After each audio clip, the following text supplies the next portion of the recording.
Eddie Garrison is back. He is back, and I walked in today, and Eddie came walking in, and I wondered you know how you can tell when somebody dips because you can see the round container in their back pocket? You can tell, you're like, oh, that guy's carrying around a can of Skoll or Kodiak or Copenhagen or whatever it might be, right? Well, nowadays, Jake, it could be Zens. Zens, any of those, right? Eddie walked in, and there was something in his hip pocket, and I thought, he's got a bigger wallet. I don't know what's going on here. And then I noticed that you were basically showing to anybody, you were wearing it almost like on this, by the way, Veterans Day, and thank you to all of the veterans of this country, whether it be that you were in the United States Navy, the United States Marines, the United States Air Force, the United States Army, the United States Coast Guard, or the Indiana National Guard, whatever branch of military or service that you have provided to the securities of this great nation, it is appreciated. We thank you for it, and certainly hope that today you are spending Veterans Day in whichever way you see fit and is the best way for you to take pride in your contributions to this country. And with Eddie, I thought, he's wearing something. At first, he had it in his pocket. Then later, I noticed you were wearing it around your neck almost like a dog tag. And I realized it is your Screen Actors Guild SAG card. You seem very proud of this, that you now are an accomplished, commercialized, paid actor and performer from your day yesterday, enjoying commercial bliss as you are now Eddie the Elf. Yep. And you played the elf at the big shoot that was taking place at Sullivan Hardware to promote their Holiday Train That's right. exhibition that they do every year, and kids love it. Now, did you scare any kids yesterday as part of playing Eddie the Elf? No, I did not, Jake. And you know what's funny? We were in the middle of shooting. Did you get to keep the green tights? I can't reveal all of what happened, Jake. I mean, Okay. You have to wait for the commercial to come out yourself to be able to see that. But it was funny. We were in the middle of shooting, and Pat Sullivan goes, break, and his phone was ringing, and looks down, and it's one of his managers calling. I'm like, what in the world's going on here, Pat? We're in the middle of a shoot. We can't be a professional. Apparently, there was an incredible rush at the lunch hour at Sullivan Hardware and Garden for people to try to find me to meet me because they wanted to see if the cranium really is almost 10 inches. Uh-huh. That's right. Yeah. And so and that's the other thing that's funny is, at Sullivan, they have all kinds of holiday, whatever your needs are, right? And yet, my understanding is in the craft department, they ran out of material because they had to make the elf hat, right? And the size 8 7/8. Is that right? Yeah, that's right. That's right. And Eddie with his green tights. All right, good afternoon to you on a Tuesday. It is Crean Company here on 93.5 and 107.5, 107.5, The Fan. Plenty to talk about, and it is kind of this, there's like this holding pattern when it comes to the Colts for two reasons. Number one, theoretically and seemingly everyone who went over to cover the Colts game is hovering somewhere over the Atlantic Ocean because everyone's delayed in getting, and I mean that in all seriousness. I'm not making light of it. I think we all know that there have been a number of different, flight delays and cancellations in the country. Now, a lot of that was not supposed to be international flights coming back in, but there's domino effect that goes with it.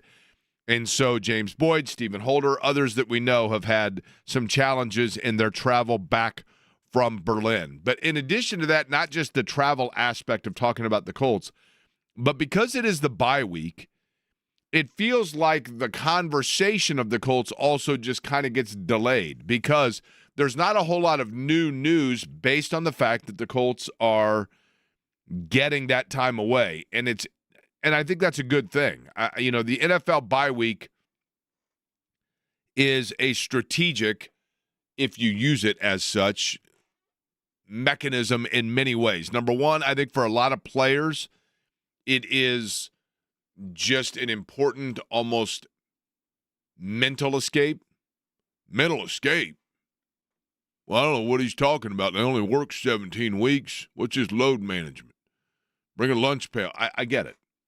But there are, and I did not realize this, and I'm being serious when I say this, I did not realize, now, I mean, there are more and more studies that when it comes to your physical conditioning, your physical shape, a lot of that is tied to the mental standpoint of just being able to check out and relax your mind for, say, a week. I mean, vacations actually are an important aspect of any line of work. So you can only imagine when it comes to the physical nature as well of being a player and the focus that takes place with that. Like any other line of work, there is a benefit to just, even if it's like 3 or 4 days that they're going to get off, to just kind of detach and unplug.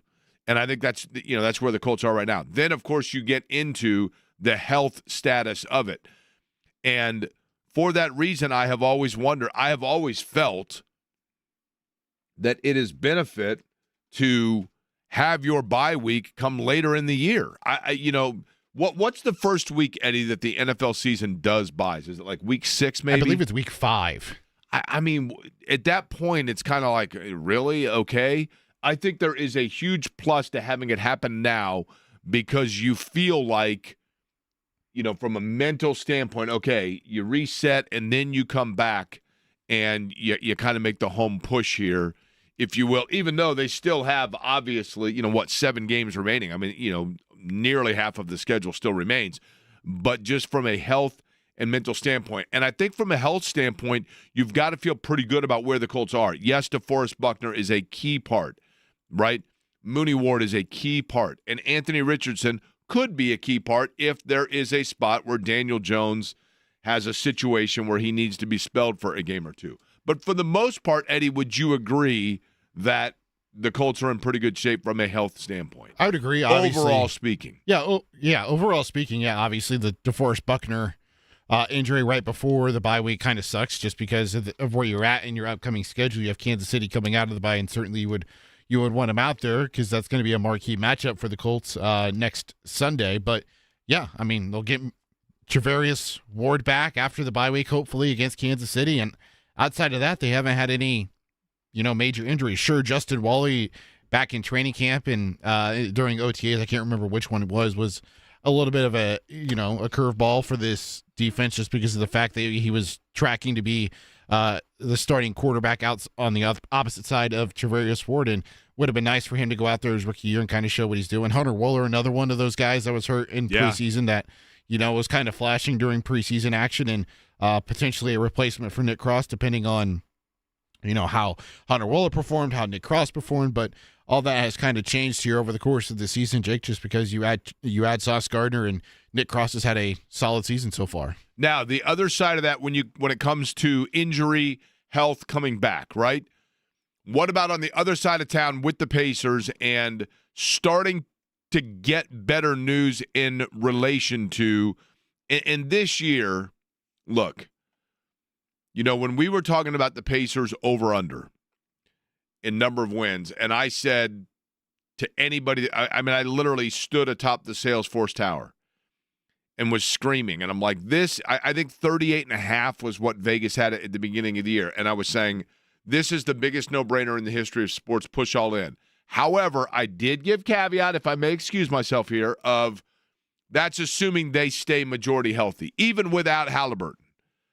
At that time, we did not know that they were going to lose Matherin for an extended period. They were going to lose McConnell for an extended period. They were going to lose Nembhard for significant time, and on and on. They're starting to get back into some element of a semblance of health, and that begins with what we know. I don't know that we're going to see him tonight. Pacers in Utah to take on the Jazz. But T.J. McConnell starting to trend towards the direction, Eddie, that we're going to see him back sooner than later, correct? Yeah, he got upgraded to questionable for tonight's game, and it's expected that Aaron Nesmith and Pascal Siakam will be back on the floor for the Pacers. I'm interested to see how they all, play together, Jake, just because they obviously TJ hasn't played yet this season, but there's not been a lot of task at hand with Nembhard, Siakam, and Aaron Nesmith together. And during that time frame when Andrew Nimhard was out, you were asking Pascal Siakam to be the initiator of the offense and pretty much just be the entire offense for the Pacers, and you're asking Aaron Nesmith to become more of a creator. Now, those things are still going to be expected of those two just because you can't have Benedict Mathurin out there playing, 36, 38 minutes, or not Benedict Mathurin, but Nimhard out there for 36, 38 minutes a game. Talon Peter also questionable tonight. Furphy, Jackson, Quentin Jackson, that is, Mathurin, Cam Jones, Obi Toppin, and Tyrese Halliburton all out tonight as the Pacers take on the Jazz. By the way, I mentioned this yesterday, but I'm going to go back to this. And there's something about the Pacers I want to get to that really jumped out at me in the last 24 hours or so when I was thinking about things. But on Saturday night, had a chance to go see the Noblesville Boom. And I still keep wanting to say the Indiana Boom, but it's the Noblesville Boom technically. This is formerly the Mad Ants. It is the Pacers G League team. November 30th. I mentioned this to JMV at the end of the show yesterday. On November 30th at the, I believe it's called Innovative Mile Arena. Innovation Mile up in Noblesville. Now, near Hamilton Town Center. It's a beautiful facility. It looks and feels almost identical to the Fishers Event Center, but at like 60% the size. So you walk into the arena. The outside of the arena looks exactly like the Fishers Event Center. Huge video boards and everything else and strobe lights, and which is cool. And an attached garage to it. But you go in and when you walk in, you're above the event level. So you then walk downward. Similar to the Carmel High School basketball arena or Newcastle or any of those if you've seen them. And the best thing about going to that game for the Boom, two things. Number one, I think this is going to be an excellent, not unlike some of the things you see at the Fishers Event Center. But for the Boom itself and for the G League, why are you talking about the G League, Jake? There's a point here that I'm going to make. I think it's going to be a really good family option because the tickets don't break the bank and there's not a bad seat in the house. Now, I'm not saying that it's still the price of going to like a movie, but I think $17 for a ticket. There's not literally, you could be at the, quote, top row and you are the equivalent of being in the lower bowl of Gainbridge Fieldhouse. Not a bad seat in the house. And they had all kinds of fun stuff going on that, the mascot and in-game entertainment and all of that. So all of that was wonderful. The only critique I would have, and this has nothing to do with the Boom themselves, but probably for the city of Noblesville, they're going to have to figure out there literally is one road, one direction road going into the arena with a roundabout and then the garage. And I mean, it took 40 minutes to go like 3 blocks. They're going to have to get that figured out. But outside of that, it was great. But I mentioned to John yesterday on November 30th that we should have a party for this. November 30th, the Boom are at home taking on, I believe it's the Wisconsin Herd, which is the G League team of the Milwaukee Bucks. Do you know who's going to be at the Boom playing on the floor? Welcome home, welcome back, let's go. Do you know who's going to be there that signed, I believe, yesterday or maybe Sunday in the passing of the night with the Wisconsin Herd of the G League team and is going to be on the floor taking on the G League of your Indiana Pacers? Oh, wait. Is there?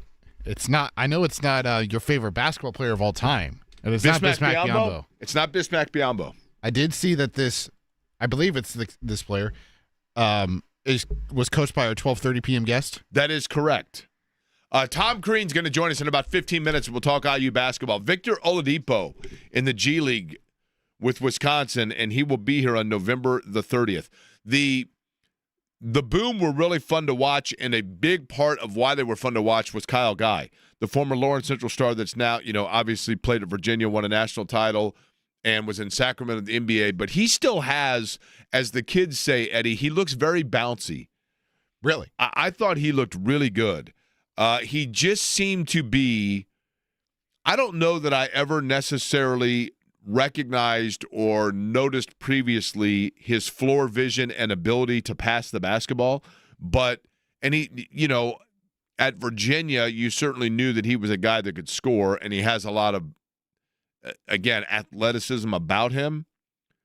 But his vision in that game, it just looked like if you walked in and said, find the guy here on the floor that has been in the NBA and played a lot of minutes that just is able to kind of be, you could tell mentally and envision a step ahead of everybody else on the floor, it would have been Kyle Guy. I thought he looked really good.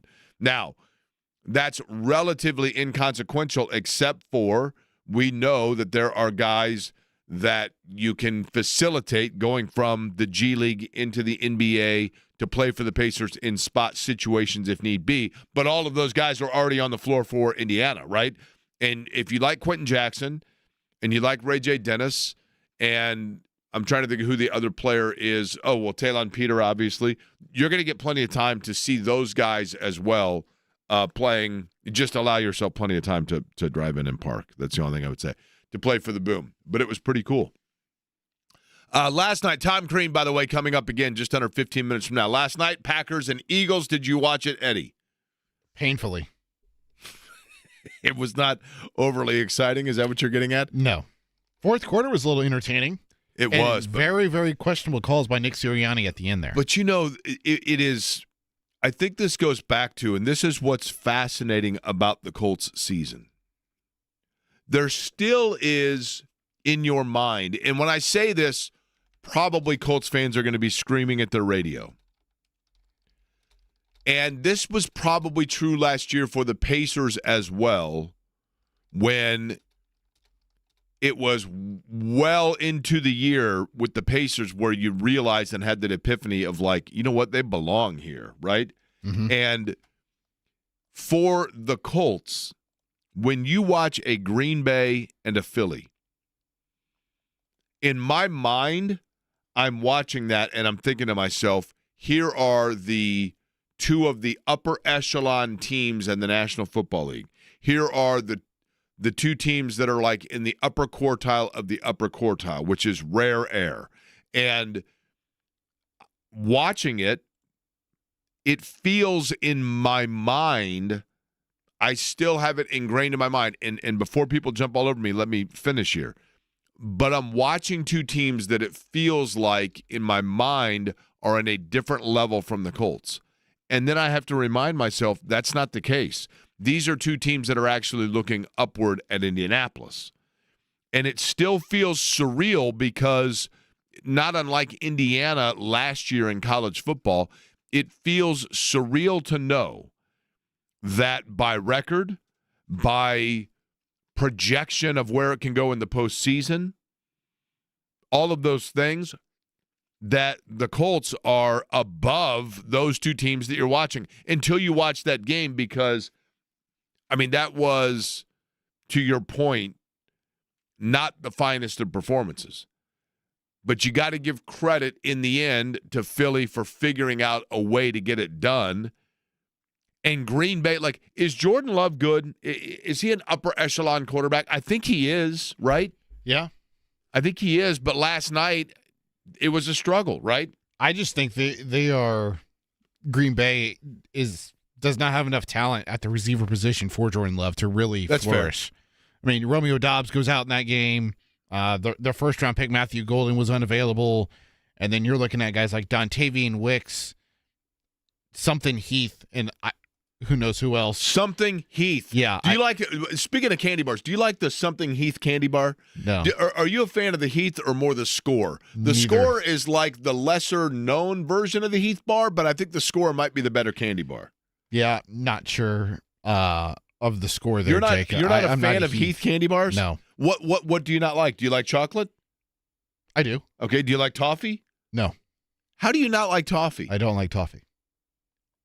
How long have you been a communist? You don't like toffee? What's the other one that you don't like? Mashed potatoes? Caramel? How do you not like – now, you go with caramel as opposed to caramel? Well, it is caramel. Caramel's Okay. a city up north. Or in California. Well, I realize it's spelled caramel, but I think a lot of people would say caramel. I know. Chocolate and caramel. It's caramel. How do you not like that? I just don't like it. That's incredible to me. But you don't the Heath candy bar and then the score the score is SKOR. Have you not had that before? No. It's better than the Heath, just so you know. But anyway, what you were saying? When you just look at Green Bay last night, I mean, he's without talking about Jordan Love, he's out his top 3 pass catchers. Tucker Kraft down for the year. You lose Romeo Doubs early in that game. Matthew Golden was out going into the game.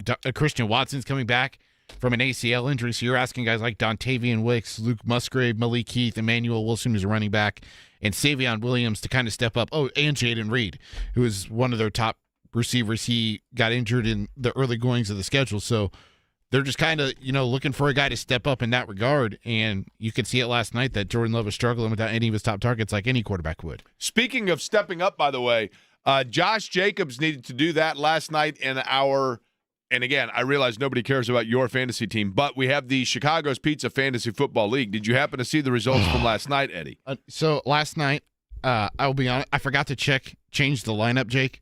By the time for me, I couldn't get a new kicker or a tight end, so I needed like 14.6 points from Jalen Hurts last night. And so Casey beat me last night because Jalen Hurts did not get 14.6 fantasy points. Okay, I went up against Derek yesterday, not Derek Schultz, who's going to mercifully join us on the program today. Derek's dangerous team last night in the Chicago's Pizza Fantasy Football League. That is the listener league of the Query and Company program. 90.92 was my total, narrowly defeating Derek at his 90.18. He had Josh Jacobs last night. He needed literally one more carry. Or to not fumble at the end? Correct. Right? And as it stands, I end up getting the win. Hey, Jake, the traffic issue in Noblesville was due to a malfunction in the parking garage ticket dispenser for the Boom game. That will get fixed. That makes sense because it did back up a lot. By the way, Eddie, we now know, do you happen to have the breaking news sounder? We're back in the mix, buddy. Cluster Truck has the delivery here. All right, what do we got, Evan? What do we got?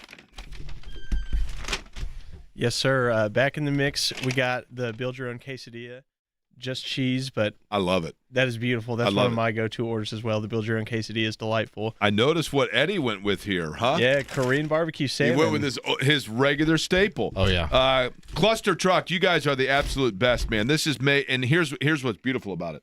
I can tell right now in opening the bag, it's still warm. I mean, it's cold outside, and the food is still warm, right? Oh, yeah. Just got bagged up right before I left. So when people order Cluster Truck, obviously they are ordering food that is made at one of your kitchens right there, and the order is not, I mean, literally, you guys don't start making it until the order comes in, right? Correct. We don't start making it until there's a driver ready to take your order. So that just ensures that it's always fresh. Obviously, if you place it for pickup, it'll be made right when you order it.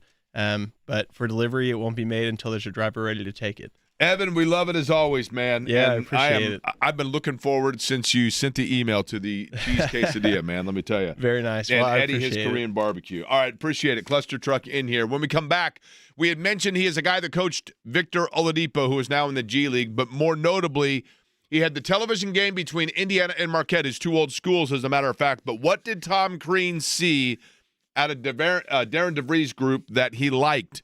And what perhaps did he see that led him to believe, and I'm assuming that this is the case, that he thinks Indiana might exceed expectation? We will find out from Tom Crean of ESPN, who joins us next.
The Indiana Hoosiers are 2-0 after their defeat over Marquette, 100-77 over the weekend. And I mentioned that I saw them in terms of their opener against Alabama A&M. Admittedly, Marquette gives you a better barometer by which to judge than does Alabama A&M. But one thing from afar, it looks like, is that they have really good, at times, lightning at a bottle type offense. They can shoot from the outside, and it looks to me like Indiana comes down and they prioritize what they want to do, and that is get it into their shooters. But I think what I was impressed by when I saw them is their ability, if the initial shot is not there, to then reset, and really good ball movement and spacing for Indiana offensively. But Tom Crean has a much more trained eye when it comes to said things than do I, so I thought we would bring him onto the program. Always happy to do so from ESPN. He's on the Java House Peel and Pour guest line. And, Coach, let's begin with that. What were your initial reactions when you watched Indiana, and particularly in the offensive set and the way that they want to play? Well, it was more for me because, again, when this came up, I had none of my notes with me or anything like that. They were back in Florida, and I didn't know till 11:30 Eastern time for sure that I was going to do this game. So I spent some more time going back through a couple of the games that they had played just so I got even a better feel for how they were playing together, because I thought I had a good feel for how the guys were individually based on where they were at in their other programs. And I think what they've done is they've gotten really good cohesiveness. They know what they want to get, like you just said. They can play a lot of different ways. I thought early on in the game they handled the pressure that Marquette was going to bring, and I thought they went through that pretty easily, whether it was the zone pressure by throwing it ahead. They had one turnover early, and I think they kind of cleaned it up from there. They handled the man pressure. But when you watch them, I think you said it right. If the first option breaks down, second option breaks down, they keep moving, and they keep their spacing, and then they do a really good job. This was clear in the game to me. Like, they'll run their actions, and, okay, if they don't get anything off the action, even though those options may or may not be there, they do a great job of flowing then off to the sides. And I thought they did. I thought the way they played side, it's not necessarily the pistol action where it's throw it ahead, get it back, but those side screens, whether it was a big and a guard, whether it was a guard and a guard. I think they forced some communication issues on Marquette, and you can see this. They did the same thing against Baylor, and they get a lot of great looks because of it. Like, the other thing that I think stands out to about this team is they're not a dribble, let's look, let's hold it type of team. It is moving, right? It moves off the pass. They make quick decisions with the ball. I think that's a combination of Darren's offense and what he's done over a period of time to go with a bunch of guys that are older. And that's a tricky deal now. Outside of Tucker and Connor, he's bringing in guys that he's never coached before, right? So, it's really hard to get guys to understand, especially when they're used to having the ball a lot, like Wilkerson and Conaway are, to how important it is that ball moves. And I think for a week into the season, they really, really showed that they've got a high level of understanding of that. The reality is, in today's college basketball, it's different than even, say, 10 years ago with the portal. And we know that, Coach, right? But sure. What so far, and it's only 2 games, does not a season make, I get that. But so far to me, what's been impressive is the fact of kind of the unselfishness or the symbiotic feel that these guys seem to have for one another on the floor. And part of that, I think, comes with just a character that you have to have when you come in. You have coached and you have recruited. How do you know whether or not a guy is going to be able to do that, or do you truly not know until they're there in the moment? You've got to hit it right now because as the portal, and that I've said this on your show before, but my last year at Georgia was the first full year of the portal, and it was the first full year of the NIL. And one thing that and again, we were still recruiting off Zoom, so we were at a real disadvantage of ever getting to know somebody in person. My last team had 2 guys I'd ever recruited in person. But what happens is you get people, and this is a big issue. They are set in their ways. Like, they are content and comfortable with the way they play basketball in a lot of cases, whether they need to improve or not. And there's more of those guys than there are not, to be honest with you. But what I think I see in Indiana, and again, it's early, but I think I see this, is they've got some guys that are really willing to work on what they've got to do to get better. I think Connerway is going to be the big key there because he's got to get better on the perimeter. I mean, he's really, really good at getting into the lane, making plays in the lane. Like I called the game last year against Kentucky when he was at Troy, like he's a prober. Like he can really, really pound the ball, get in the paint, look for opportunities. But I mean, when you've got guys that are skilled, you've got guys that can shoot. And I said this a couple of times in the broadcast with Tucker DeVries and Lamar Wilkerson. They can back up, right? Like they can keep going back. And a lot of teams, like I said this on the air too, I don't think Marquette was ready for their range. And when you've got skill like that, and you've got basketball awareness, and when you've got decision-making, and then when you've got a kid like Connor Enright who has played for Darren in the past at Drake, like that's a cheat code type of deal early on. Like he understands what Darren wants. So now, will the team continue to improve? Will they continue to get better at what some of their weaknesses are, which is really guarding the ball right now? And then what is in a lot of teams in the Big Ten right now is that rim protection, that defending in the paint. And those are the things they're going to have to get better at.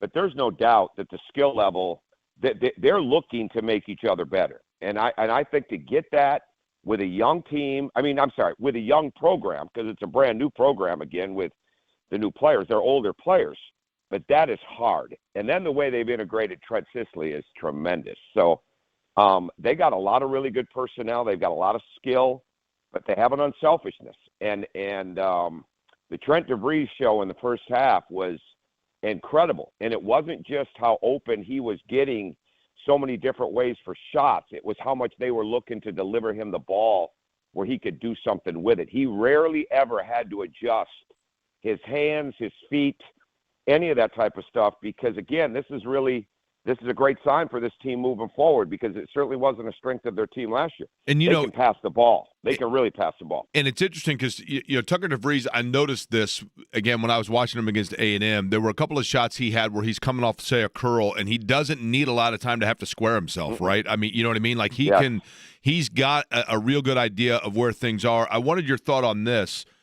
To put it in a language that Indiana fans can relate to, because these are all new guys, right, for fans. Mm-hmm. And you tell me, feel free to tell me this is the dumbest thing you've ever heard. But I'm watching Connor Enright and Lamar Wilkerson, and I'm thinking to myself, what I'm seeing here is basically Aaron Kraft and then a smaller Carson Edwards. And the fact that one is like the bulldog guy that just has this tougher-than-dog mentality in Enright. And then Wilkerson, what I like about him is he reminds me of Edwards. I mentioned this yesterday. He seems like a lightning in a bottle guy. You know, he gets a couple of them down, and then you just got to keep feeding it because he's feeling it, and he's going to put it up from anywhere. Now, is that a fair comparison for Indiana fans to relate to? Well, in a way, the Enright part, the defensive Aaron Kraft, the thing that was so different about him is that hand quickness. You know, obviously he had a quick mind, but he had incredibly quick hands, and defensively. I mean, amazing how quick they were. So, like, that's going to be something with Enright. But as far as running the offense, knowing what the offense needs, having confidence, knowing where people are supposed to be, no question. And the Carson Edwards thing, I'd say the difference is Wilkerson doesn't need to dribble like Carson did at times to create shots for himself. And I said this, like, he's a 4-level scorer. He's got the free, he's got the mid-range pull-up, he can get to the rim. But with that NBA plus range, that's like having 4 levels, right? Because he can keep backing up. What they are really good at, and Darren's teams have been good at this, is they are so good at playing in those slots with handoffs, with quick screens. They can score in a lot of different ways. And the screening angles that they can set, that's something that I think Indiana fans are going to like a lot of. Like, we had a lot of movement in our offense. We shot a lot of threes. We didn't shoot as much from behind the line on handoffs and quick screens. You know, that's almost got some motion qualities into it now, because there's so many different ways that they can get you open. And what's epidemic in college basketball and even in pro basketball is how many times defenders end up under the screen. And they may not mean to be under the screen, but because it's so quick hitting, they get caught under. And guys like Tucker DeVries, Lamar Wilkerson, I think Sicily's going to be like this. Those guys can make those shots. And that is a huge, huge advantage early on in the season. Tom Crean is our guest. He is on the Java House Peel and Pour guest line. Of course, you see his work on ESPN and talking college basketball. Coach, from the Marquette side of things, again, open disclaimer to my ignorance here. I'm not as familiar. I know that Shaka Smart, by nature, his teams are going to guard the heck out of you. I mean, that's just the way it is. I'm not as familiar with this installment yet of what he has. When I see Indiana scoring 100 points against the Shaka Smart team, it jumps out at me as uber impressive. But is this the typical Shaka Smart defense? No, and I'll tell you, I saw them practice on Saturday because I was in Milwaukee for FanDuel Sports Network Bucks game. So I had a game Friday and Sunday, and then everything changed Saturday night, with the Indiana game. But I went to see them practice, and the practice on Saturday was incredibly impressive. I always go when I'm in town there, and he invites me. I love to watch him go. And they did not play the way that they practiced, and a lot of it was the pressure. But the thing about Marquette, and where Marquette's going to get a lot better, they don't have – everybody's in a new role there. Like, even though the guys who are at Indiana are new, they've had roles that have been substantial. Tucker DeVries is over 2,000 points. Sam Alexis would have started last year when he was at Florida, I thought, for 75% of the Power 5 teams after transfer. I really like Sam Alexis, by the way. Yeah. I really like him. Reed Bailey's going to be so good. He just had to deal with foul issues. He had 2 fouls in the first minute and a half, I believe, and he is so skilled. So what they have with those two guys and what people are going to be able to see all year, they are very, very quick in the post because they can turn, they can spin, they can pivot. It's going to be very, very hard to take those guys away in a scouting report defense that says, okay, you got to take their left shoulder, you got to take their right shoulder. They're going to be hard to do with that. And I think Alexis is going to get better as a driver because he was at Chattanooga, and Reed Bailey can definitely drive off the elbows. But I don't think the Marquette team was anywhere close to what it's going to be because everybody in that game, they have 2 seniors, they're trying to play a substantially different role on that team. I mean, you take Cam Jones out of the lineup, who's obviously with you guys in Indiana with the Pacers. You've got Stevie Mitchell, who's in the G League. You've got Tyler Kolek and Oso Iguodaro and all those guys that were mainstays for Marquette the last couple of years. Well, they were the alphas of their team, right? So, they don't have anybody like that. So that was a great eye-opener, I think, for that team. They were not as good pressure-wise as they are normally or the way they were in practice. They didn't take enough away. I thought they made some adjustments in the second half. They were a little more locked in to Tucker DeVries, and then obviously Wilkerson got going. But I think Marquette will get a lot better. But it's like a lot of teams right now. When you're putting people in different roles that they're not accustomed to, that takes a lot of time in this day and age. And it's not just the portal. It's just kind of society. Like, you got to really gain some confidence. And you don't get confidence because somebody tells you you're good. You get confidence because you show that change in role over a period of time. But that's where Indiana has an advantage right now because they've got some guys that are highly confident in what they do, and they've proven it over time that they can do it, and now they're seeing the success of doing it together. Coach, let me ask you something that can be relatable to listeners, even if they're not a basketball coach or even if they're not involved in sports. But for people that, whether it be going into the workplace and having a team underneath them or, whatever it may be, if you're in any situation where you've got to work with and understand people, when you were recruiting, and you were a coach and you would go into the home of a young person and you were trying to find out whether or not they could buy into and mesh into what you needed done for your team, was there a particular question that you would ask or a particular answer or vibe you would look for that would tell you whether or not that was somebody that gave you the right idea of the character you want? Yeah, and that's why the last couple of years with trying to do it off Zoom and not being in person with people and seeing them practice was so difficult because you've got to really study their body language. You've got to study how they are when frustration sets in and how they are when other people have success. But the questions to me are this: what have you been responsible for in your life that was a real sacrifice that really wasn't basketball related? Okay, like oh yeah, I hit a game winner, or I was 0 for 5 and I hit a big shot. I'm not talking about that. Like, what have you done in life that you were responsible for helping other people? And I think you have to find different ways to get to that question, right? Because and it's a leading question, right? It's not a yes, no answer. It's something that you've got to get them discussing, because at the end of the day, in this day and age, the last thing you want is too many independent contractors. And they're there, man. I mean, they're there and coaching, they're there and playing. There's so much money involved right now, and it's so easy to get caught up in the numbers. It's so easy to get caught up in your stats. There's so many people around you. And again, I think it's going to get harder for coaches now because there's so many players that want their agents or want their family members to do the talking for them. Well, okay, you can do the talking for them, but at the end of the day, the recruit has still got to be the one that answers the questions.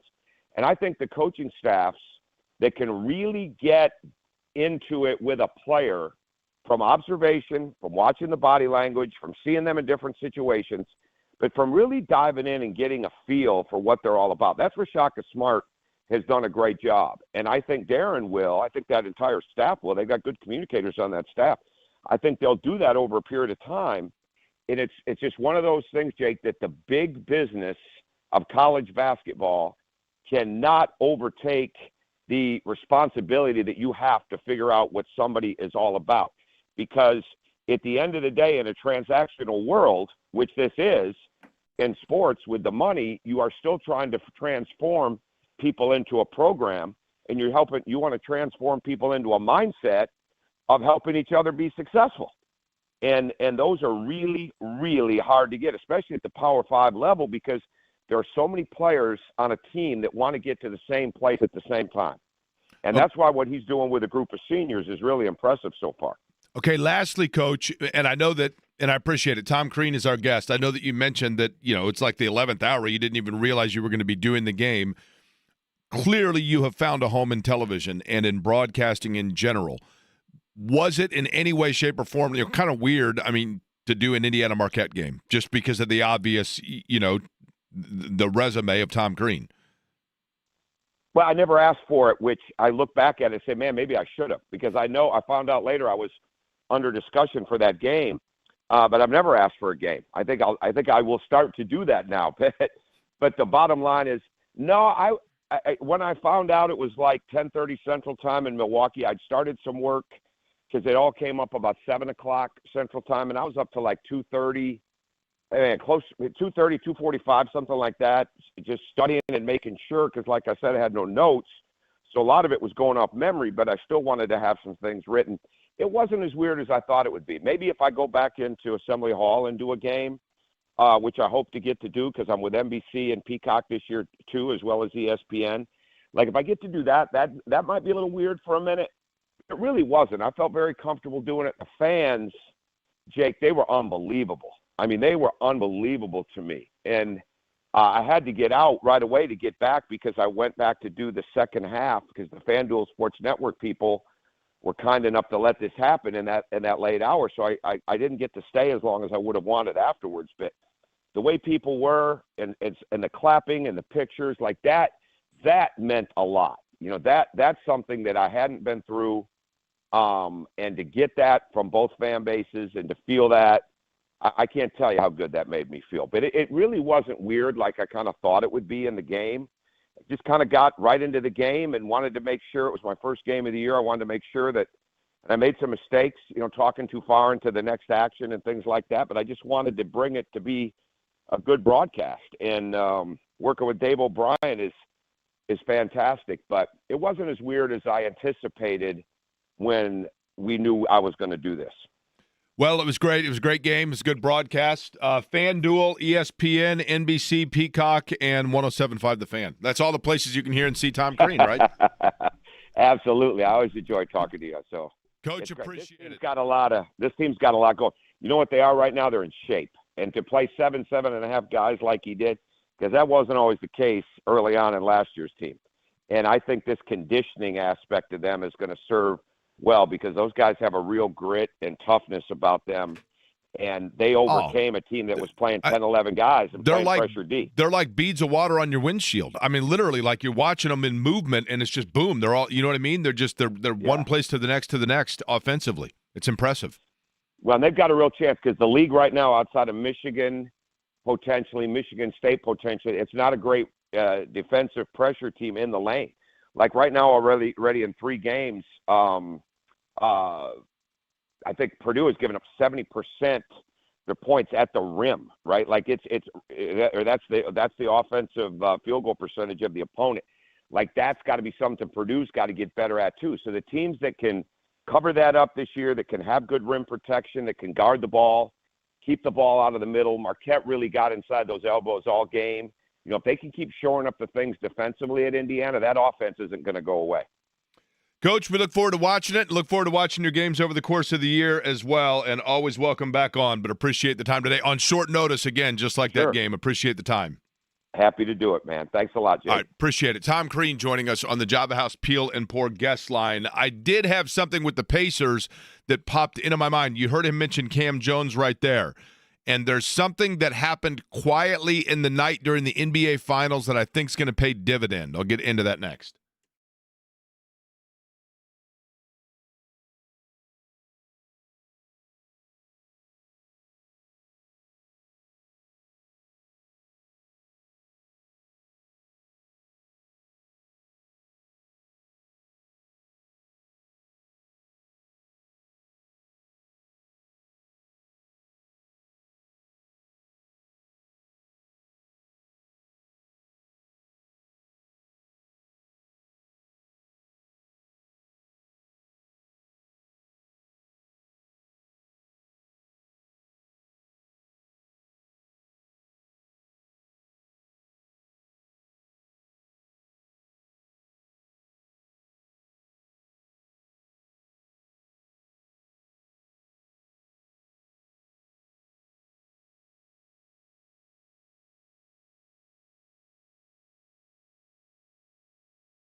It's going to join us just a couple of minutes.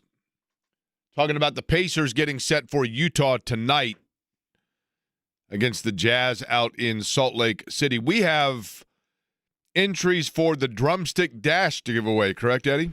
Yes. Yes, we do, Jake. We're not doing that now. We're going to do that in about 30 minutes, and it's going to involve a contest, correct? Okay. Give me one more time, please. Okay. I will give you my thought in what came to me in a 3:48 a.m. brain dropping the other day that I mentioned yesterday, but I'll elaborate on it and bring Scott Agnes into the conversation of an epiphany I had involving the Pacers next.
that you hear right there is actually from the recording with Ronnie Van Zant where he couldn't hear in his headsets? Yeah. I knew he couldn't hear in his headphones, yeah. I probably mentioned that every single time it's played, right? I want you to think back, not to Sweet Home Alabama, not to Leonard Skinner, but if you recall when the Pacers were tied at 2 games apiece and they had to go back to Oklahoma City and they lost Game 5 to go down 3-2. They lost 120-109. And at the time, the next day, you were thinking about it, and you're like, man, this their back's against the wall now. They got to come back here, try to win a Game 6. Man, what an opportunity they had to go up 3-1, and then the debacle of kind of the Mathurin meltdown in Game 4. And when you were watching in the NBA Finals, you were watching Pascal Siakam. And you knew that the Pacers gave up some assets to get Pascal Siakam, including their 2026 first-round pick, along with Mojave King, and there was another pick involved. But the day after that Game 5 in the NBA Finals, they made a move that because they were now down 3-2 in the NBA Finals, you didn't really think a lot about.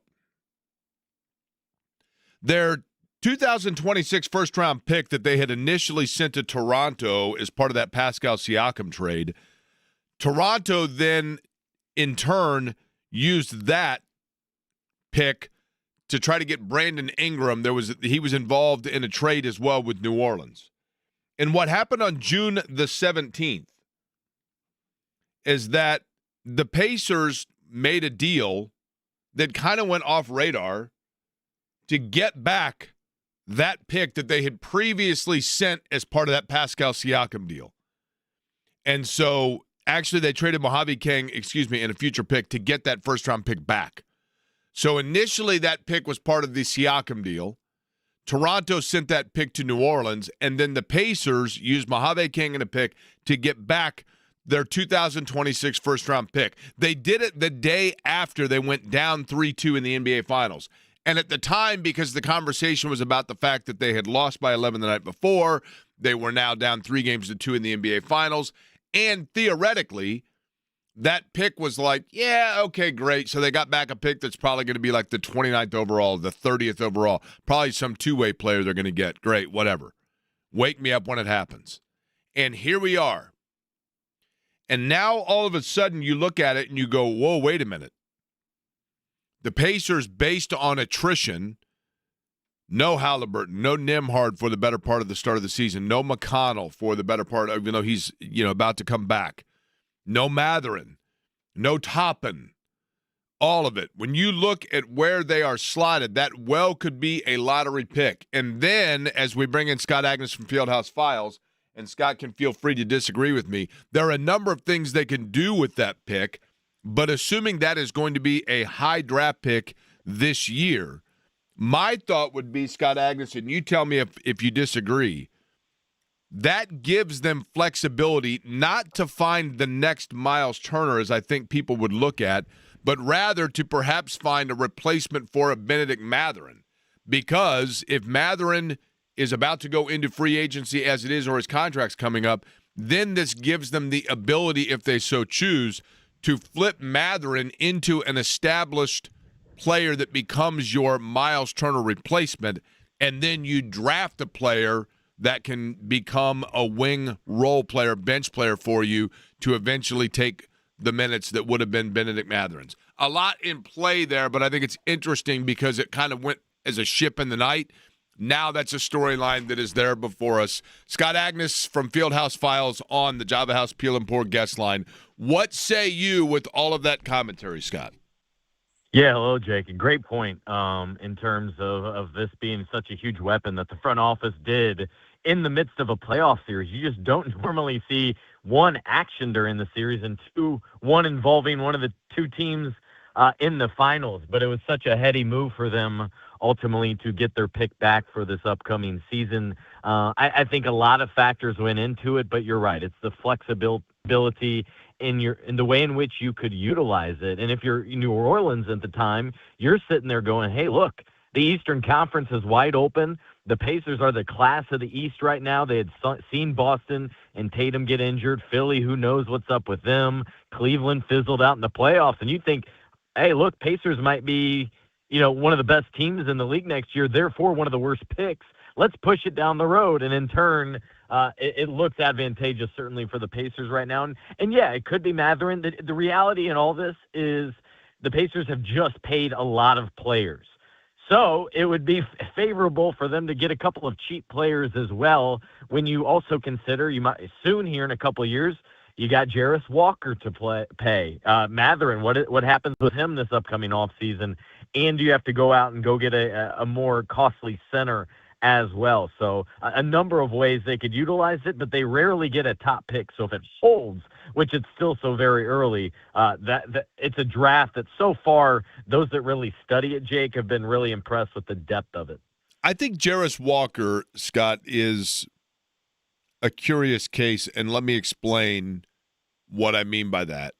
Walker is starting to show that he can do, the game is starting to finally slow down for him, but I feel like what Jarris Walker so far has shown is that he is a player that the system Indiana plays is beneficial for him, and I don't know that other teams would see what he is doing as immediately transcendent based on team, and thus his value may almost be more to Indiana than it would be to another franchise, and as a result of that, you may not have to overpay for him to retain him like you would a Mathurin if you decided to go there, because Mathurin looks like a guy you can plug in anywhere and he's going to give you 25. Does that make sense? It does, although I would kind of counter that as with Mathurin, he's a little bit more ball dominant, and so it depends on who's on your roster versus Jarris. He's got the size that every team covets. He's a 6'8" wing who can shoot outside, who can defend.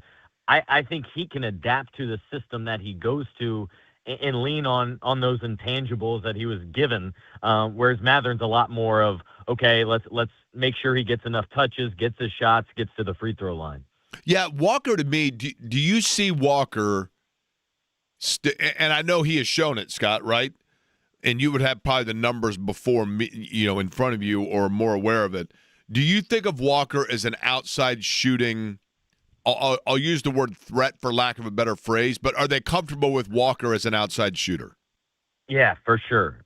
This is something that he really improved upon in his rookie year when most people weren't watching, when he was playing in front of 75 people in G League games. And now he's become a 40% three-point shooter. And so, yeah, I'm very comfortable with him taking it beyond the arc whenever open. It's just obviously like almost any player, you don't want to lean on it. You want to have that in your arsenal.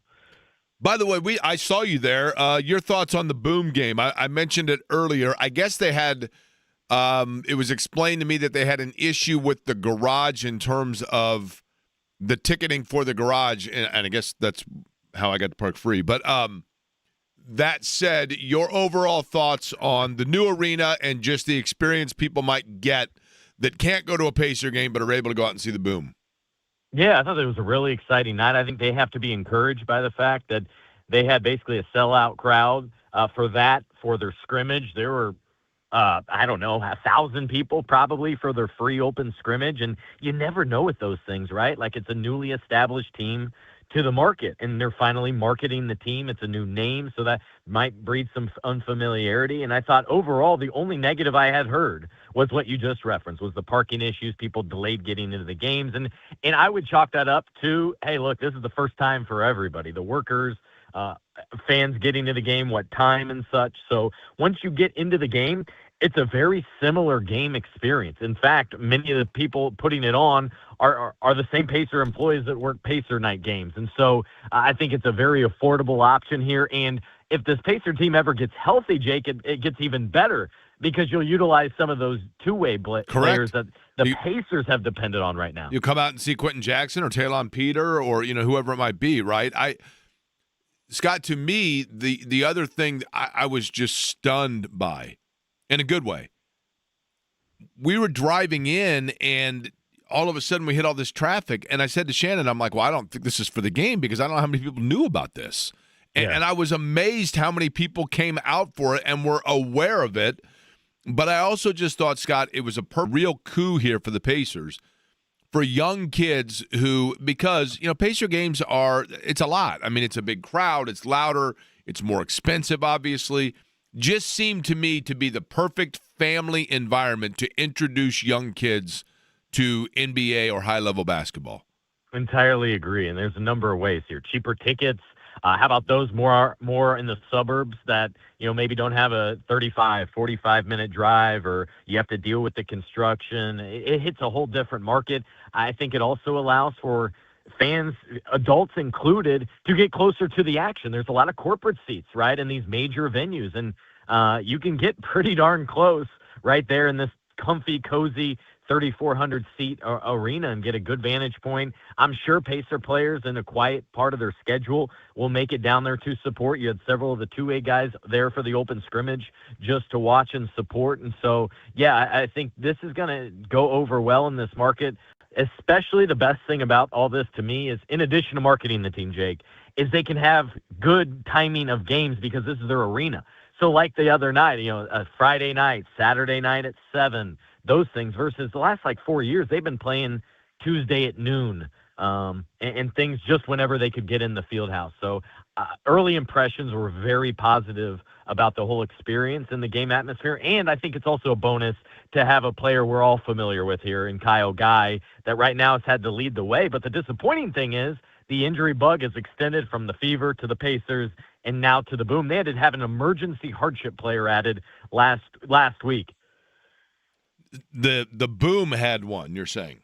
That's exactly right. You have to have a minimum of 8 players, Jake, and for their season opener in Grand Rapids, they were below that after a player was not feeling well in shoot-around.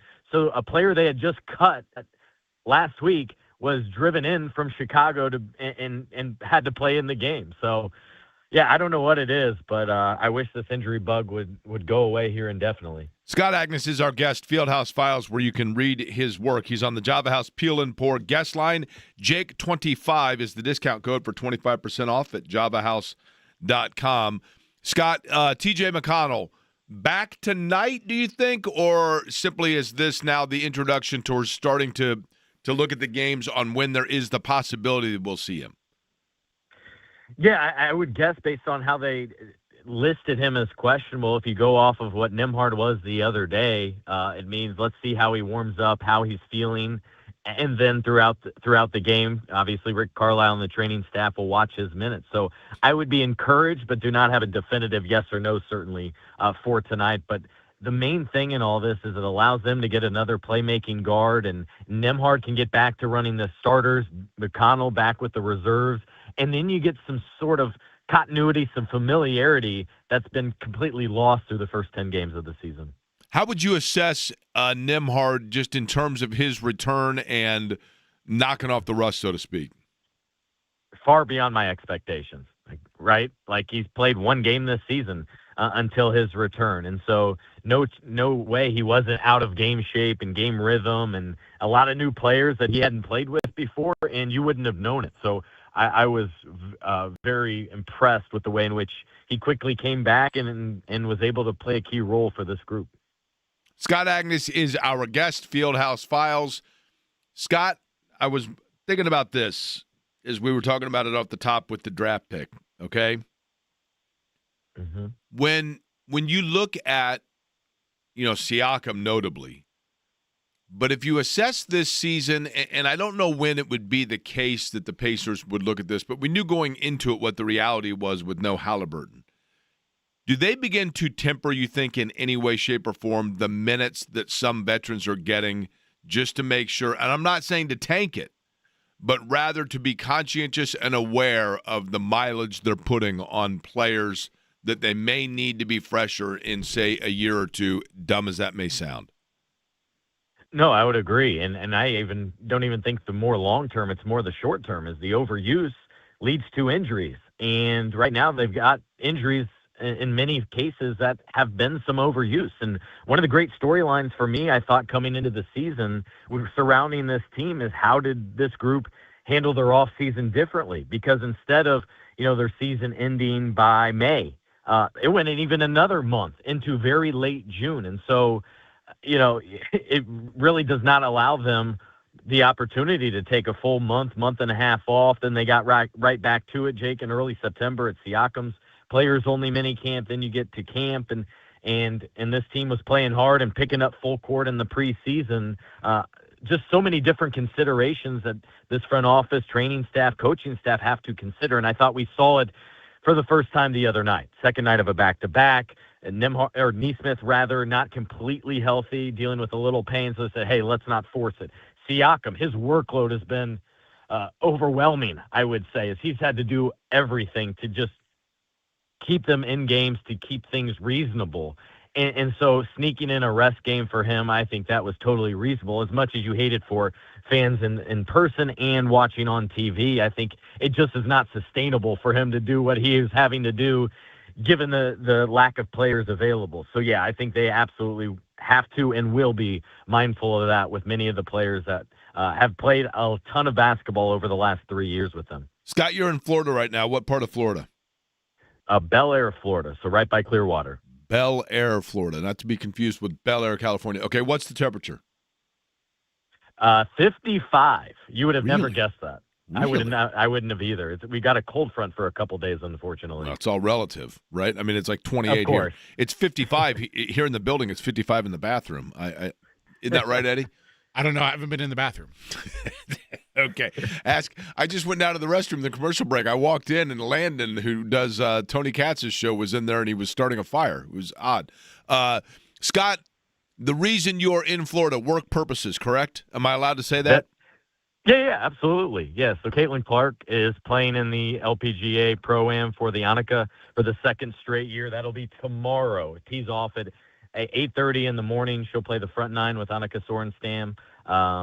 And it's an event that's sponsored by Gamebridge. She has an endorsement deal with them. And to make it all better, you'll appreciate this. Last year, a couple of the celebrity caddies were part of Gamebridge, were Colton Herta, Marcus Erickson of IndyCar. This year, a couple of her teammates, Sophie Cunningham, Lexi Hall involved, Brianna Scurry as well. And so it'll just be a fun, lighthearted atmosphere. And the best thing these players will tell you, as they did last year, is Caitlin's bringing eyes to no matter where she goes. So more eyes on her in this LPGA. And by the way, the Golf Channel will show parts of it. I don't know how much for like 2 hours tomorrow. That coverage will bring more eyes to the tournament that will be going on throughout the weekend. How good a golfer is she? I would say a bogey golfer based on what I've seen. Like she'll have some really good shots and then she'll slice one off the tee or miss a good putt. And then the next time make an 18-footer. So I don't think she plays nearly as much as she likes, but she belongs to courses in Indianapolis. And this is one thing she really enjoys. That I think it's just so different from basketball, just from a simple fact that it's all individual and mental versus the team sport that she does with the Indiana Fever. Scott, have we heard anything on the WNBA front on how negotiations are currently going for a new CBA? No update other than at the end of last month, both sides agreeing, Eddie, to extend the bargaining agreement another 30 days. That expires at the end of this month. But based on what all they had to say, it seems like they had a lot of ground to make up. And so, but no firm update or nothing of note either of like what the sticking points are, because I just think there have been so many to this point. Scott Agnes, Fieldhouse Files, where you can read the work. Joining us, Java House, Peel, and Poor Guest Line. Enjoy the pseudo, I'm using air quotes, cold weather down in Florida, and safe travels back, all right? Awesome. Appreciate it. Thanks, guys. Good luck getting back, I guess I should say, based on the way things are going, although I think we're still probably in another week of flight delays. I hope I just didn't just jinx it, because I will be leaving at 2 o'clock tomorrow for vacation. Now, Eddie, we mentioned that we have drumstick dash entries to give away, correct?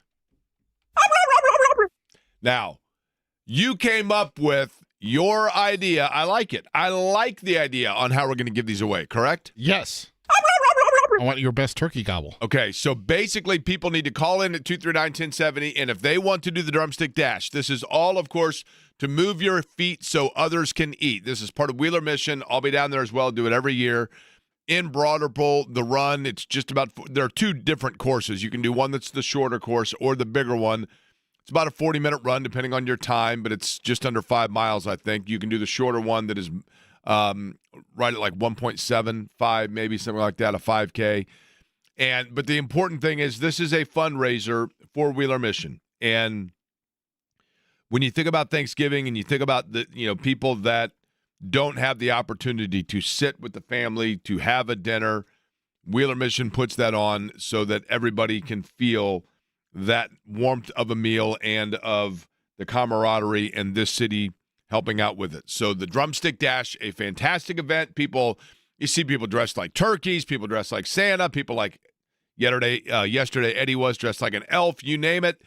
We will give away how many do we have to give away here, Eddie? So we have 4 entries. They're all individual, so it's not you and somebody else. It's just for you. Okay. So 4 entries to give away, and we will do it, but you have to do your turkey gobble, right? That's right. All right. We'll do it at 239-1070. Line up now. We'll do it other side.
Okay, so 239-1070, the telephone number. We have callers lined up for an entry into the Drumstick Dash. This is on Thanksgiving morning in Broad Ripple. Benefit, of course, for Wheeler Mission, moving your feet so others can eat. And we will begin with Julie. Now, Eddie, hold your breath here. Julie, how are you? I'm doing great. Julie, you sound fired up. Feet so others can eat. I love that, Julie. Let me ask you a question. Have you called the program before by chance? I called the fan, but I've never called you. Eddie, if you could, please. This just in. We are now officially at female caller number 30, female listener number 30 on the program. Julie, you are the 30th female listener in the history of this show, and we could not be more thrilled. Oh, thank you very much. I just love you. I listen to you every day. Now, you do realize you've called Crean Company, right? A lot of times people say that, and then Yes, I find out they think they call Bob and Tom. No. I love you. Okay. Well, Julie, I love you too. Okay, Julie, here's the thing, though. I don't know if you caught this part of it, okay? Now, are you native to Indianapolis, Julie? Yes, I am. Have you done the Drumstick Dash before? Yes, I have. It's wonderful, isn't it? It's just this great celebration of humanity. I love everything about it. But in order to get your entry, we need to hear your best turkey. Now, Eddie, go ahead and fire for her the example here of what we're looking for. Okay. Julie, I need your best turkey gobble impersonation. Go ahead.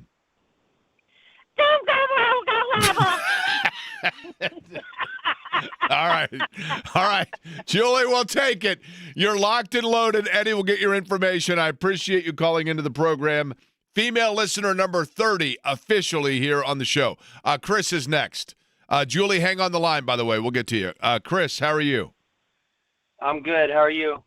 Good. You've got a lot to live up to there after Julie. You got to pick up the Yeah, pace I a don't little know bit how here. to live up to that. Yeah, I don't know how to follow that up.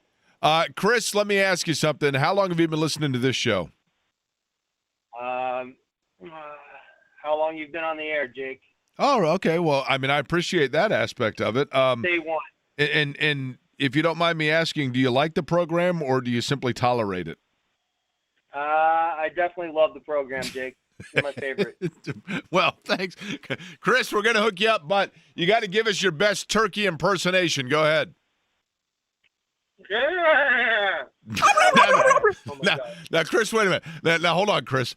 We didn't say horse. I need a turkey impersonation. We'll give you another shot, Chris. Give me your best turkey, Chris. Okay, that's better. That's better. All right, Chris, hang on just a second. James is up next. Hi, James. How are you? I'm doing well, Jake. Thank you for asking. I officially would like to welcome Julie to the 1070 The Fan program. Thank you, James. James, just out of curiosity, have you called the show before? I am a thorough caller and an avid winner, Jake. That's what I thought. Well, I knew you were a winner. I could tell that the second you started talking. I mean, James, your winning ability resonates through the phone lines. I can tell you that. And then, yes, the voice immediately becomes familiar. James, are you out driving around today? Please at 10 and 2 if you are. Yes, I am. I currently have my dash cam on in my company vehicle, and I want to apologize to all the drivers in Brownsburg because I know I look like a madman practicing this turkey call. All right, James, give it to us. Hit us with your best turkey right now. Now, hold on, James. Wow. That is solid. One more, James, one more if you could for the folks in Brownsburg. That is well done. Go ahead.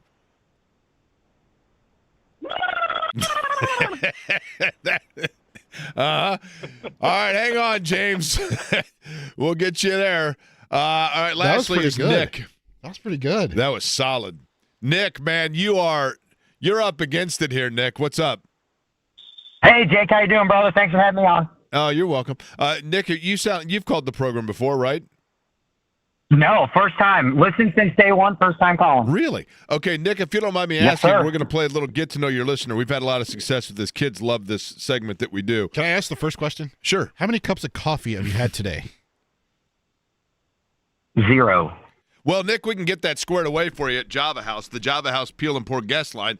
And you can use Jake25 as the discount code, whether you want the Wrangler Energy, whether you want the Liquid Science, or you want the Colombian coffee. It doesn't matter. JavaHouse.com. Okay, Nick, couple of questions real quick. How old a fella are you? 39, buddy. 39-year-old Nick. Okay, I'm going to guess, Nick, if you are 39, that puts you somewhere around the graduating class of high school of 05. Is that right? Yep. Okay, and that would That's be right. what? That would be what high school, Nick? Wheeler High School outside Valparaiso, Indiana. Really? Bearcats. Okay, and aside from I-65, how did you end up in Indianapolis? Went to school down at IU and stuck around after that. Okay, and what line of work are you in now, Nick? Employee benefits. Oh, And really? fun fact, I met you at the IU basketball game, and you were kind enough to take a moment to chat with me for a second. So Yeah, well, you're and- a gentleman and a scholar. Nick, that answers my other question. I guess you answered it there. Usually when people, if I've run into people, the first question I ask is, was I nice or was I a jerk? You were nice, buddy. Okay, But well- I tell everybody you're a jerk. Well, nothing wrong with that, Nick. Nothing wrong with that at all. All right, Nick, give us your best turkey gobble if you could. It's going to be tough after our buddy in Brownsburg, but here we go. Now, okay, not bad, not James caliber, Nick, but pretty darn good. And you said I'm a nice guy, so we'll square you away. So go ahead and hang on the line. Eddie will get the information from all of you. Nick, James, Chris, and Julie. Now, Eddie, the question becomes, and everybody hang around here. Eddie will get with you in just a second. Yeah. The question becomes, unfortunately, we can't have all of them like in the same corral, right? Because it'd be great to get a group photo with all of them, right? Right. So Nick, James, Chris, and Julie at the Drumstick Dash, if you can, come towards the front at some point, or if any of you have my number, we'll try to get a photo with everybody. Now, what's your number? That'd be 523-9288. 523. That's a 317 area code, and then 523-9288. Five before the two, and then the 3 follows the 2, right? That is correct. Okay, 523 9288. 9288. Now, the Drumstick Dash itself, they do have the like, quote unquote, it's more just media contingency, and they have a dash amongst us, a competition. Zach Kiefer wins every year, and Lara Overton, who was a, like international champion cross country and track and field runner at Indiana, and still gets up in the morning and for fun runs like 36 miles every day. She runs a mile a day, I think. So, yeah, Lara Overton wins it. Lara Overton finishes around the time that, like, you get off the start line? the A corral is just getting going, yes. Now, for me, I start up towards the front, and they have us go first, and then they wait like 2 minutes, and then they let the elite level runners go. And so I usually get about to just past Broderpool Park, and then I start to hear the herd, and it's like the Bishop Chatard cross country team that the UND cross country team they just blow my doors off. Phew. And then I round the corner, and there's one guy on Kessler that always has a big bonfire, which is a little bit irritating when you're trying to run because you're running through in this big, swath of smoke and everything else. But listen, while we're running, I'd like James to just do. Matter of fact, fire James back up real quick if you could. James, if you're still there, by the way, I'm putting you back on the air just so you can do it one more time. Can we get James one more turkey gobble from you if we could?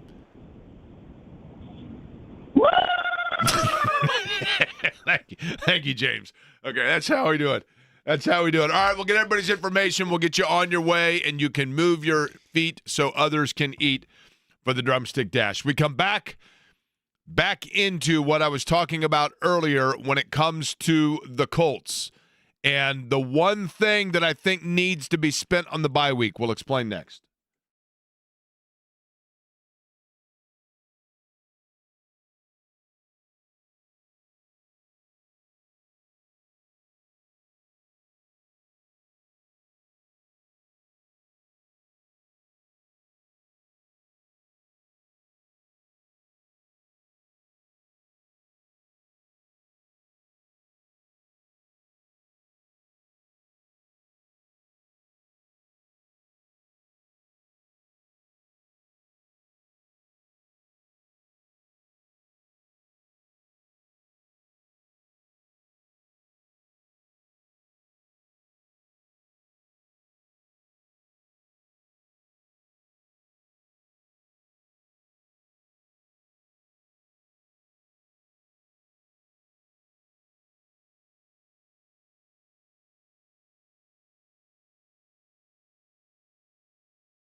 News and note items regarding the Colts.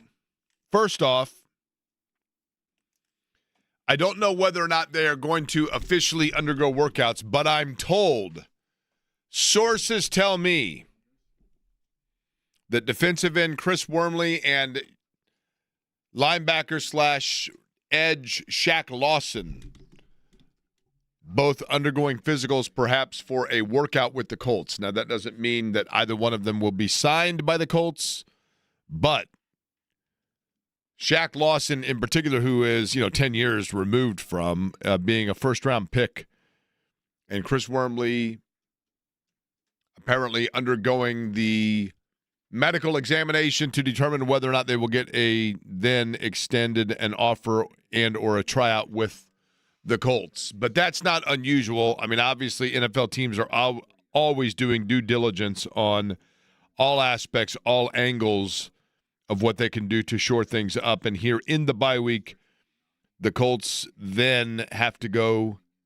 to Kansas City, sitting at 8-2. And the question about the Colts, and I'm a little hesitant to go there because of the fact that they are 8-2.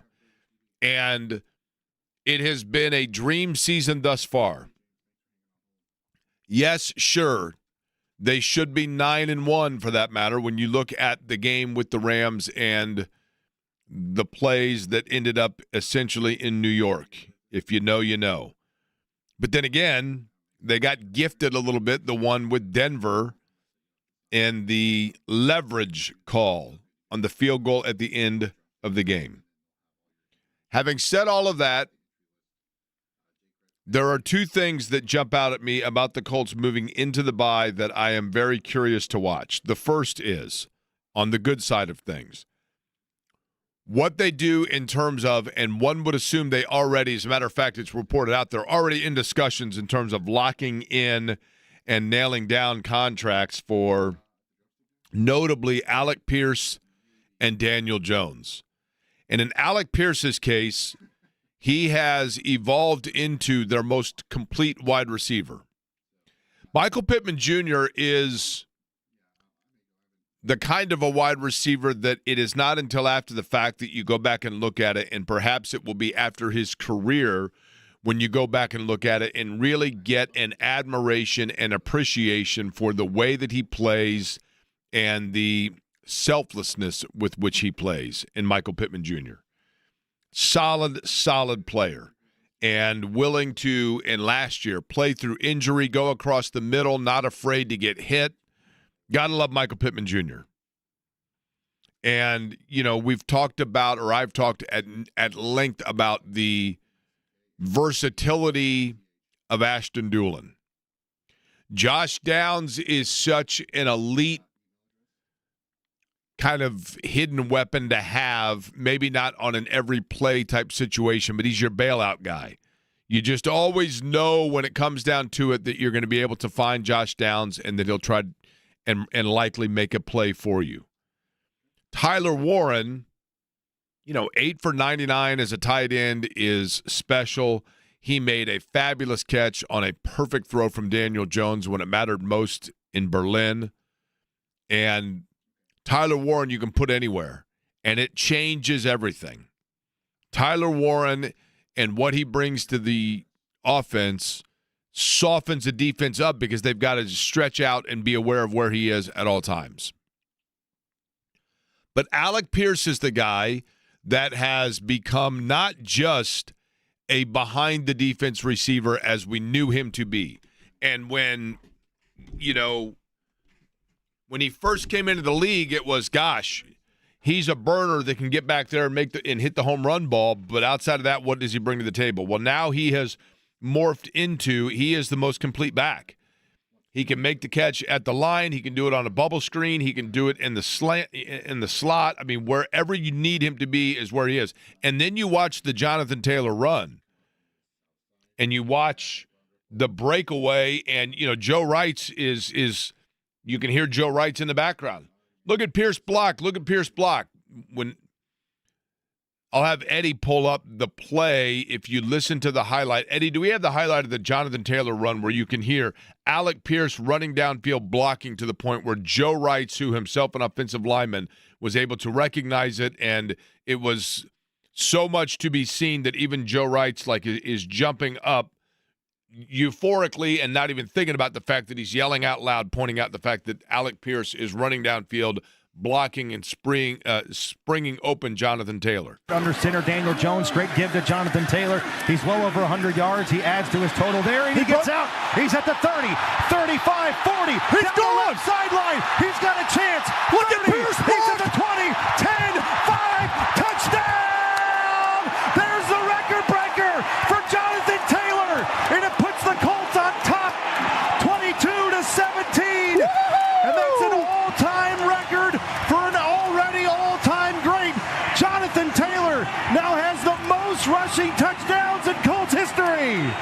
Great call from Matt Taylor, and you can hear the excitement from Joe Wrights. Each play that Alec Pierce makes this year, he is adding to the amount that he is going to be able to dictate that the Colts are going to have to pony up for him. And one would assume they're going to do it. They're already in negotiation for it, and that is a guy that initially there was question, like, was this even somebody that was going to pan out? And that's exactly what he's going to hear with each play that he makes. Now, then you look at A.D. Mitchell, who obviously now is in New York, and that's why Reggie Wayne was, kept saying, like, hey, give a guy time because it takes a while from the receiver standpoint. The other side of things, that's the good. Then there's, if that's the yin, here's the yang. In terms of things going into the bye, that I'm curious to see what happens on the other side. Daniel Jones has exceeded every expectation. Daniel Jones has checked every box. And when Daniel Jones was brought in, and the word simply was, hey, this is an open competition at quarterback. And you've heard me say this 1,000 times. We will never know whether or not, I mean, I guess we could if Chris Ballard finally one day just says, here's how it's going to be. But we'll never know whether or not Daniel Jones was acquired and signed because deep down the Colts felt like they needed a starter because they didn't have one and Anthony Richardson was not going to be that guy, or whether or not Daniel Jones was brought in because they thought Anthony Richardson perhaps could be that guy, but he just needed to be pushed or needed to be mentored. I kind of go back, Jake, to what Chris Ballard said in that preseason press conference about, comparing this situation for Daniel Jones to Alex Smith when he went from San Francisco to Kansas City. Well, and I think there was that possibility they were thinking that. But the problem is for Chris Ballard at any point to say, I went out and got Daniel Jones because I knew this is what it was going to be, that would also in the same breath be Chris Ballard admitting that he swung and missed on Anthony Richardson. And therefore, that's which I think he did. But, and there's no reason for him now because he got the make good here, right, Eddie, on exactly that. Yeah. And it working out for him. I remember years ago when Reggie Miller was retiring, and I'm not comparing Reggie Miller to Daniel Jones or Anthony Richardson or any of them, but it was a very telling thing that stuck with me. I remember when Reggie Miller was retiring and interviewing people about Reggie Miller and, to do like a big biopic piece on Reggie Miller. And I remember asking Donnie Walsh, who had drafted Reggie Miller, at the time that you drafted him, did you know this was a franchise player? Did you see him as this is going to be my franchise player? And he said, as an executive, you never know that. You get players because you hope that they can help your team win games, and then it's the combination of the player and the chips the way they fall that determine whether or not that is your franchise guy. And I think, truth be told, the Colts probably thought with Daniel Jones that it was somebody that they thought could make their team better. And if it was that makes them better because you get an Alex Smith situation and now you have found the $20 bill in your pocket in the form of a quarterback that is your franchise, that's beyond great. Or maybe his contribution is simply guiding and mentoring Anthony Richardson and pushing him a little bit, and then also pushing him like through the door of the facility at an earlier hour and making sure that he pushed him away from the exit at the early hour so that he stayed later, whatever it might be. And obviously then they saw it and said, there's something here. What gives me pause, not concern per se just yet, but gives me pause. And what I wonder about going into the bye week is this. When you think about Scooby-Doo and you watch Scooby-Doo and those meddling kids, and there was always some bandit that at the end they unveil the mask and find out, wait a minute, this is a guy that we thought was a good guy. And I wonder with Daniel Jones if there's not the possibility, not the probability, but the possibility that it's the good guy and you're starting to peel the mask back and see not a bad guy, but the player of who we thought he was. And the reason why the New York Giants eventually cut bait and moved on from the Daniel Jones experience is because he was not able to hold on to the football, both in throwing it away and dropping it away. And those are two things that he remarkably had gotten away from in the first 80% of the season so far, 80% to this point. And while he's still, when it came down to it, not unlike Indiana football, Fernando Mendoza, when it came down to it, made the plays in Happy Valley that his team needed. And Daniel Jones, when it came down to it in Berlin, made the plays that his team needed. But he also had costly turnovers for the second week in a row. He was able to make up for them in that Atlanta game. And you hope that that is the end of that and you move forward. But I do wonder, and it does give me pause, whether or not they need to now assess just how much they commit to him moving forward. I would say he probably will get an extension. There is negotiation of that at this point. I think it's going to be, if I had to guess, 3-year deal. Because I don't think that you commit to a 5 to 7 year deal, but they clearly are under the mindset that Jones is the guy because they just gave up 2 first-round picks. So they kind of have to have him be the guy. But I'll bet you it's going to be a shorter as opposed to longer-term deal. The other thing with the Pacers that we mentioned and what they've got going on tonight and who might be back next.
You know, when we had Brian Newbert on of Gold and Black, Eddie, I can't remember if it was when you were gone or if it was when you were here, but It was last week. Well, we've had him on several times. I mean, but one of the conversations I had with him, the song going into it was "We Built This City" by. Oh, it was 2 weeks ago. It was either Jefferson or Starship or Jefferson Starship or Starship. Jefferson Starship Airplane or Starship Airplane. They change their name every 6 weeks, you know. But I feel like that should be for the Pacers who are in Utah tonight in Salt Lake City. When they debut them, we should play the songs having everything to do with cities because they have the new city uniforms that they were unveiled today. They basically bring together the different Pacers uniforms of the past. Now, I have theory on this. TJ McConnell, by the way, now officially listed as questionable for the Pacers. It would seem as though his return, obviously we know he was going to return at some point, but it seems imminent now. If it's not tonight, then in looking at their schedule. Thursday night in Phoenix to round out that 4-game West Coast road trip. And then back home against the Raptors. It would seem as though one of those on we Saturday. will see TJ McConnell. But when it comes to uniforms and the city uniforms for the Pacers, and you know, you get a lot of people that are like, I love the across the chest aspect of the Wayman Tisdale look, or the swoop down on the side stripe of the George McGinnis era and the ABA. Obviously, the Flo Joes and those mid-'90s teams. My theory is that fans often prefer uniforms that remind them of their introduction to a team or the best era in their memory for a team. And for that reason, I think if you had to say, and I don't think I'm going too far on a limb here, the most popular uniform and color scheme in Pacer history, I think unquestionably would be the Flojos, right? Yes, for sure. Or the pinstripes. See, I was never a fan of the pinstripes, but I get it. I mean, that's the finals, right? Yeah. I get it. The uniform or the logoing that I personally like, but I'm in the absolute minority here, is the mid-'80 royal blue with the Pacers across the front, the Wayman Tisdale, as I think of it, the Wayman Tisdale era Pacers uniforms. And they were terrible. I mean, the Pacers were terrible. And Wayman Tisdale, while a solid player, was a guy that, I mean, you know, I still remember the We Got Wayman buttons. Patrick Ewing was the prize of the 85 draft. There was the frozen envelope. The Pacers end up with the second overall pick, just like they ended up with Steve Stepanovich instead of Ralph Sampson. They end up with Wayman Tisdale, who was a like 2,500-point scorer at Oklahoma and multi-first-team All-American and played on the Olympic team and an absolutely unstoppable offensive player in college. But in the 84 Olympics, they were in practice. Bob Knight stopped the practice, put an X on the floor, and said, I want this forever immortalized, that this is the spot where Wayman Tisdale finally guarded someone. He was not a great defender, and he was a low-post, wide-bodied but undersized player. But nonetheless, when he came here, there was so much hype about him that I was totally on board with it, and I loved those teams even though they weren't very good. And I like those uniforms. But the city uniforms, Eddie, you would score them, rate them, grade them how? 10 out of 10. 10 out of 10. 10 out of 10. They utilize multiple eras on it, right? Yeah. Now, when talking about retro uniforms, and that's what all of this is about, we're all rooted in sports and nostalgia. I've mentioned that 50,000 times. But let me ask you this, Eddie Garrison, because I just had a discussion with someone the other day about this.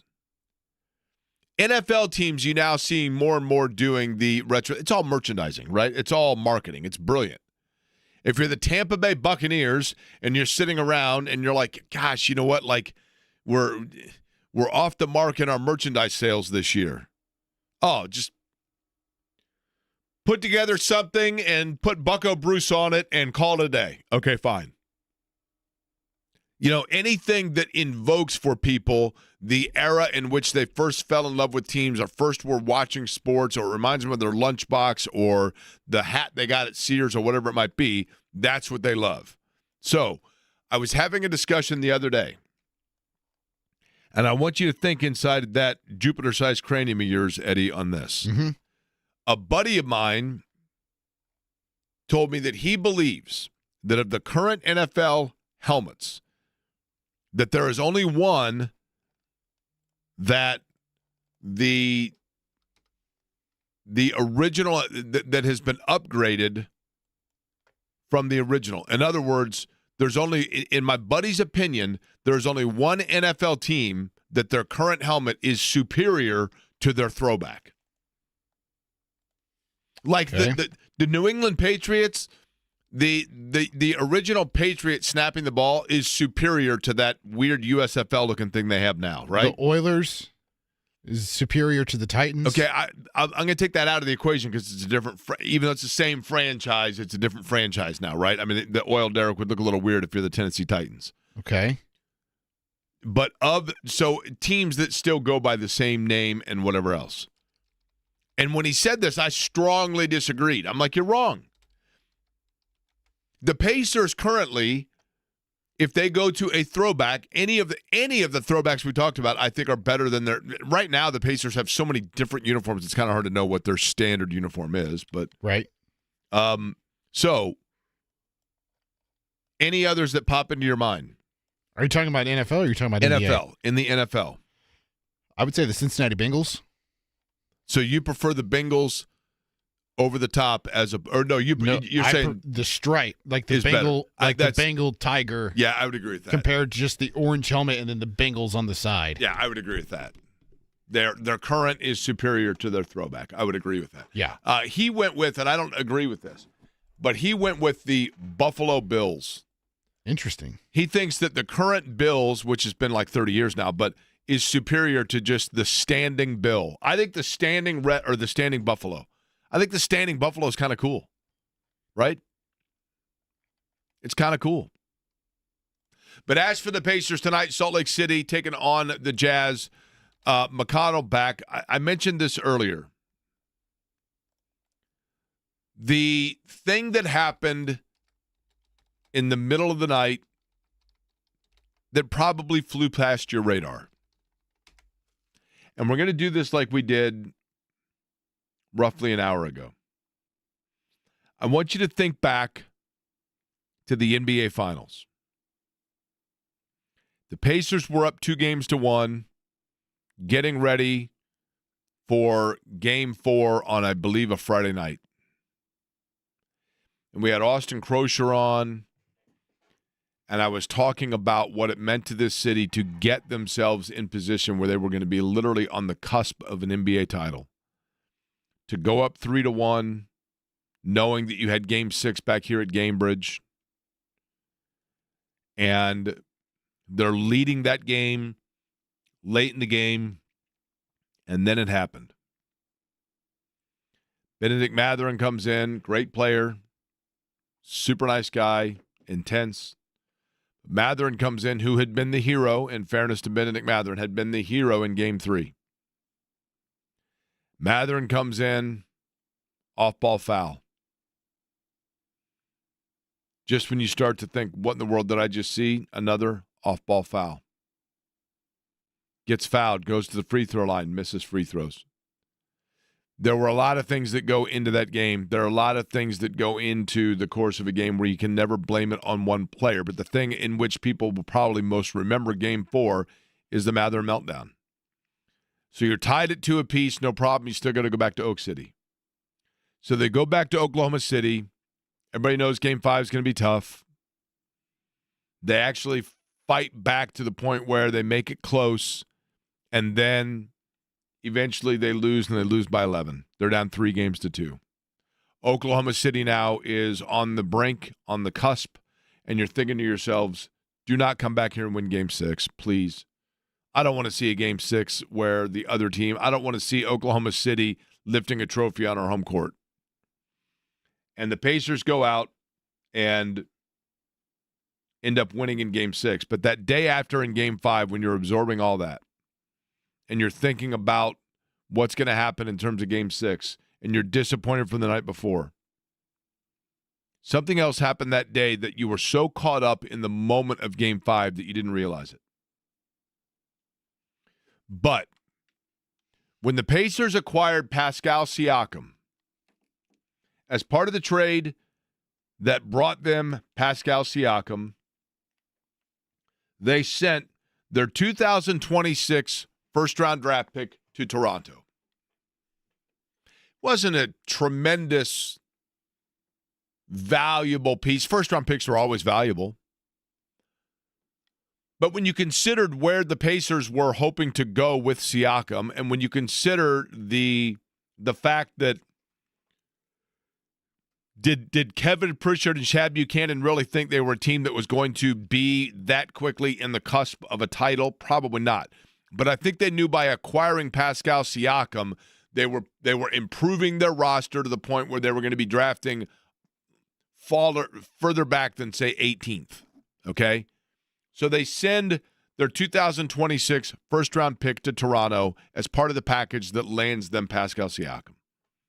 And just how valuable was that pick? Well, consider that pick, Toronto, meant so much of it that they packaged it to New Orleans as part of a trade that involved Brandon Ingram. So now, all of a sudden, the Pacers' 2026 first-round pick is like this hot potato that people are passing around, and now New Orleans has it. And the day after that Game 5, when we were all focused on Game 5, we didn't even necessarily pay attention to it. It was a little blip on a radar, and we were so caught up in the NBA Finals that we didn't even worry about or care about the fact that the Pacers had just traded Mojave King and their 23rd pick in the draft to New Orleans to get back their 2026 first-round pick. And you thought, yeah, that makes sense. The 23rd overall pick in the draft, they are right now a game away from winning the NBA Finals. They don't. What are they going to draft at 23rd that's going to help them? They're going to have next year, they're going to be potentially the defending NBA champions. At the very least, we know they're going to be the defending the defending Eastern Conference champions. And Tyrese Halliburton's going to be out there balling out, throwing to Pascal Siakam, kicking it out to Miles Turner for another 3. The 23rd pick's going to be some guy that's probably going to be a G League player. Who cares? There's not enough room at the inn. Obi Toppin's going to be balling. TJ McConnell, Andrew Nembhard, Aaron Nesmith, on and on and on. So they trade out that 23rd overall pick and Mojave King to Toronto. What do they get back? Their first-round pick next year. It's probably going to be like the 28th pick because everything I just mentioned, they're going to be right there in the thick of it. And lo and behold, here we are. Did they look into a crystal ball and know what that pick was going to be worth? I don't know. Did they know that Tyrese Halliburton was going to be out for the year? Surely not. Did they know that Andrew Nembhard would start out hurt? I would guess no. Did they know that TJ McConnell was going to miss the first 10 games or so? Unlikely. Did they know that Obi Toppin was going to have a stress fracture in his foot and miss 3 months? I would say signs point to no. But what a brilliant move, because now the Indiana Pacers with one win, and yes, I don't anticipate that they will stay at the bottom of the Eastern Conference for the totality of the season, especially when some of those names I just mentioned come back. But here they are now in a situation or position where it is highly likely that they end up outside the playoffs and in the NBA lottery. Will they have the most ping pong balls for the number 1 pick? I can't say. I don't know. And does that mean anything? Probably not. Certainly not if San Antonio's in the lottery, because we know that means they're going to win it. But Or Dallas. But who has looking for a new GM. Nonetheless, the Pacers getting back in that trade their 2026 first-round pick is huge. Huge now, because there is a very high possibility at this point, a lot of basketball to be played, that could be, let's say, a top 10 pick, a top 8 pick. And if that's the case, then I think you look at it, Eddie, and you say, okay, you need to replace, if you're looking at last year's finals lineup, you need to replace Miles Turner. Okay? And then you have Benedict Mathurin. Benedict Mathurin, who, if you let him go into free agency, is probably gone. Somebody, the Washington Wizards or the New Orleans Pelicans or the Phoenix Suns, they are all destined to break the bank and make him the next Bradley Beal. Come here and average 28 a game. Indiana's not going to get in that sort of a bidding war for Benedict Mathurin. Wonderful player, wonderful talent, decent guy. Great. From what I understand, I'm not in the locker room. But I think good teammate. There's nothing about Benedict Mathurin that you dislike personally. There's really not a lot you dislike about him professionally, except for the style that he plays and the area where he excels are styles that are not necessarily conducive to how Indiana wants to play. And so if based on that, you're not going to break the bank to re-sign him, then you want to recoup what you can to get what you can for him if you trade him. And I think, Eddie, and you tell me if you think this is crazy, if you have a top 10 pick, you utilize that top 10 pick, you take Benedict Mathurin just before the trade deadline, and you trade Mathurin for the Miles Turner heir apparent. I don't think it's Jay Huff. I don't think it's Tony Bradley. I don't think it's Isaiah Jackson. I think you take Benedict Mathurin and you flip him and send him to a team that has a Miles Turner rim protecting, outside shooting big available. There's not a lot of those guys, don't get me wrong. Not a lot of them. So they have value. But that value could be in a Benedict Mathurin in like a sign and trade, or if they think they're getting a cornerstone wing player that can give them 20 to 22 a night. They're willing to give up a guy that gives them 13 and 8. So you bring back via the trade Turner's replacement. Then you now need to replace Mathurin in the form of a 6th or 7th man that is instant offense off the bench. And that you can find by drafting someone like that within the top 10, because you're getting a young player that theoretically is a mega talent at that level, and you are able to give them a couple of years to groom and blossom and grow while on a team-friendly salary. And then once you've gotten through this push of everybody reacquainting and giving it one last run with Siakam still in his prime and Halliburton in his prime, you do that, and then once you have to dissolve that unit, now you have the guy that you drafted in the first round in 2026 ready to take the next step and be an everyday starter for you. I look at a team like the 76ers, who were not good last year because they were so depleted with injuries between Paul George and Joel Embiid, and it resulted in them having a premium pick, and they get VJ Edgecombe, who has been really, really good. 16 a game, 6 rebounds, 4 assists, shooting 43% from the field, and he's among league leaders in minutes played, and I don't think they're regretting that at all. So this is an opportunity for the Pacers to kind of get another bite at the apple, as our good friend Jimmy Cook used to say, Jake, of getting another guy to be next to Tyrese Halliburton if at the end of the season the Pacers front office doesn't think that Benedict Mathurin can be the next piece with Tyrese beyond when Pascal Siakam is with the Pacers. Right. Well, in Siakam, you've got the only thing that kind of worries me, everything's about timelines. And you want to make sure that timelines are all parallel and that you have guys all in their prime simultaneously. And Siakam obviously is the one that has the years over the others. And the whole narrative when Siakam came here, and we sat here and debated till the cows came home whether or not it was a good decision to resign Siakam on a max deal. And, I was wrong in that in my hesitation.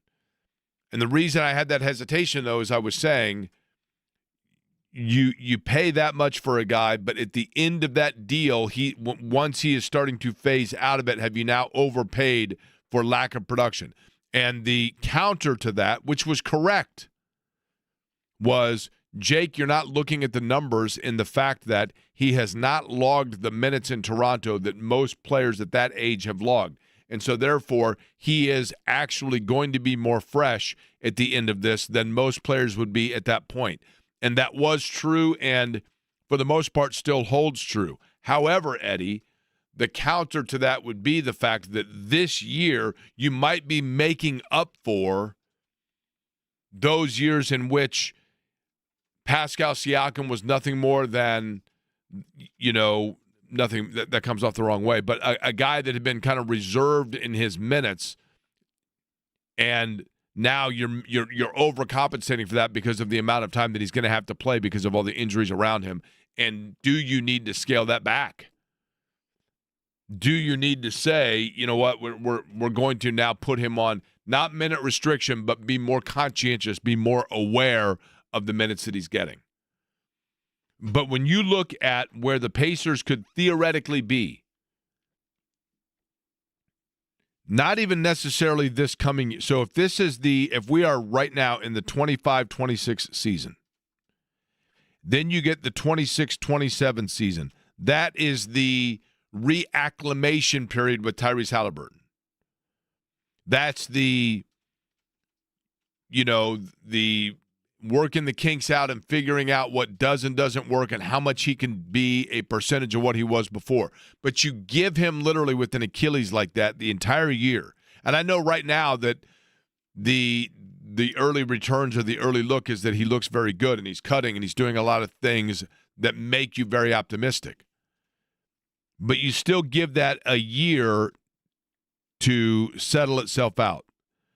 Then when you get to, and it sounds like forever away, it does, the 2027-2028 season. That sounds like forever away, but it's the year after next. If everything goes right, Eddie, that year it would seem as though, and it feels like they're going to be loaded, absolutely loaded, and that's a group then that can win you mid-50s to 60 games. If everybody's healthy and everything goes according to plan. But not everything that you plan on happening happens. As evidenced by the fact that our next guest is going to join the show. Eddie booked it. I had nothing to do with it. Derek Schultz joins us next.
thing I know, and thank goodness Eddie Garrison did not oblige.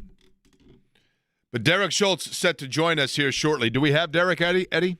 So I was just trying to call him, and he either sent me to voicemail or he didn't answer the phone. That's a stunner. Leave it to Derek to be less than accommodating. But it is my understanding that Derek had requested, Eddie asked me, he said, what song should we play? This has gone well because Eddie said, what song should we play to bring in Derek? And I said, probably play Hanson because that's his favorite band. And we come back with Dire Straits, and then Derek's not there. He's probably boycotting because you couldn't get the Hanson fired up, right? Eddie is feverishly, now what are you feverishly doing over there? Once again, did not answer. So I have to text him, even though he told me 2:30. Derek's very important now. He's got this highfalutin marketing job, and now all of a sudden, like, he's too important to do stuff. Always running around. I mean, people were sitting here clamoring for it. They're like, oh, and this is, again, I try to drop the guy a bone. Now, I believe that Greg and Derek both will be filling in for me next week. I will be off tomorrow. I'll be doing the show until about now, and then JMV, thankfully, and I am most appreciative, John is being the ultimate teammate, taking over an hour earlier tomorrow so that I can get to the airport. Hopefully there is no delay or cancellation, knock on wood. And then I am on vacation Thursday, Friday, and then Monday and Tuesday of next week as well. Joining us now on the Java House Peel and Pour guest line, Jake25 is the discount code for Java House, javahouse.com. Derek Schultz joins us on the program. Derek, I thought you sabotaged it here because Eddie said that he was going to get you and he was going to play Hanson for you coming back, and we ended up with Dire Straits, and we were in Dire Straits because you weren't answering your phone. Shock. Sorry, I was actually picking up some Java House. It's like 25 below zero right now. At least it feels that way in Indianapolis. So I needed a pick-me-up, not only to warm me up, but to wake me up. What do you got going on that's got you tired? It's tough, man. Remote work is hard when you're working from home. So I'm just, doing some work, answering some emails, writing some stuff, and I got my heated blankie and I got my Java House. So I'm good. Life's good. So you don't have a Snuggie? I still have my Snuggie. I haven't broken it out yet. It's with the rest of the winter stuff because I was not expecting it to be winter on whatever today is, November, 11th. I mean, who was, right? Did you, obviously, Derek, you and I have talked about this, but the Colts sitting at 8-2, let's begin with that. You have followed, I think most people that know you know that growing up you were a Giants fan, and so I would imagine that means that indirectly you kind of keep at least one eye on them or have over the years. So you knew of Daniel Jones coming in, and that's all ancient history when it comes to Jones as a Giant. However, are you concerned at all about the fact that the last 2 weeks we've started to see the turnover bugaboo rear its ugly head when it comes to Daniel Jones? Yeah, I think it's kind of two separate things. I think there is a concern over the ball security. I mean, he's got to be better about protecting the football. And I understand sometimes on those strip sacks, there's nothing that you can do about it, right? But what are we talking about, 6 fumbles in 2 games? That just can't happen. You have to be less reckless with the ball than that. But I think the other issue is the fact that he's just been under a lot of duress, and the pressure rate has skyrocketed since the first 7 games compared to the last 2 with what Pittsburgh and Atlanta have been able to do. And I think that that's less of a Jones problem and just more of a protection problem in general. Any quarterback that you pressure to the amount that Jones has been pressured in the last 2 games, I think it was like 18% or something crazy. Don't quote me on that, but I think that's a statistic that I saw from earlier today on X, Twitter, or whatever. And anybody that you do that to is going to get rattled and have some issues. And I think really the fact that he's been pressured a lot more in the last 2 games has caused some of the issues that we've seen. But, Jake, at the end of the day, I'm going off the top of my head here, but 19 of 25, 255, threw a tud, interception, fumble. Like, if that is Daniel Jones in a DF game, then sign me up for that. I mean, that's pretty good if that's a bad game. And he led the game tying and then eventually the game-winning drives. But Derek, it's a lot like what we saw with Indiana football, and we've talked about with Mendoza, and the fact that, yes, you get a play or a drive or a throw down the stretch that offsets a previous drive or a previous moment, and you say to yourself, look, you'll take that every day of the week. But at some point, are you not running the risk of flirting with danger in the fact that you can only bail yourself out so many times? Yeah, of course, you're always flirting with danger when it comes to that, and you're always trying to be cognizant of, what is real and what's not, and what's sustainable and what's not. And you look at not even Jones, but just what the Colts did over the first 6 or 7 games of the season.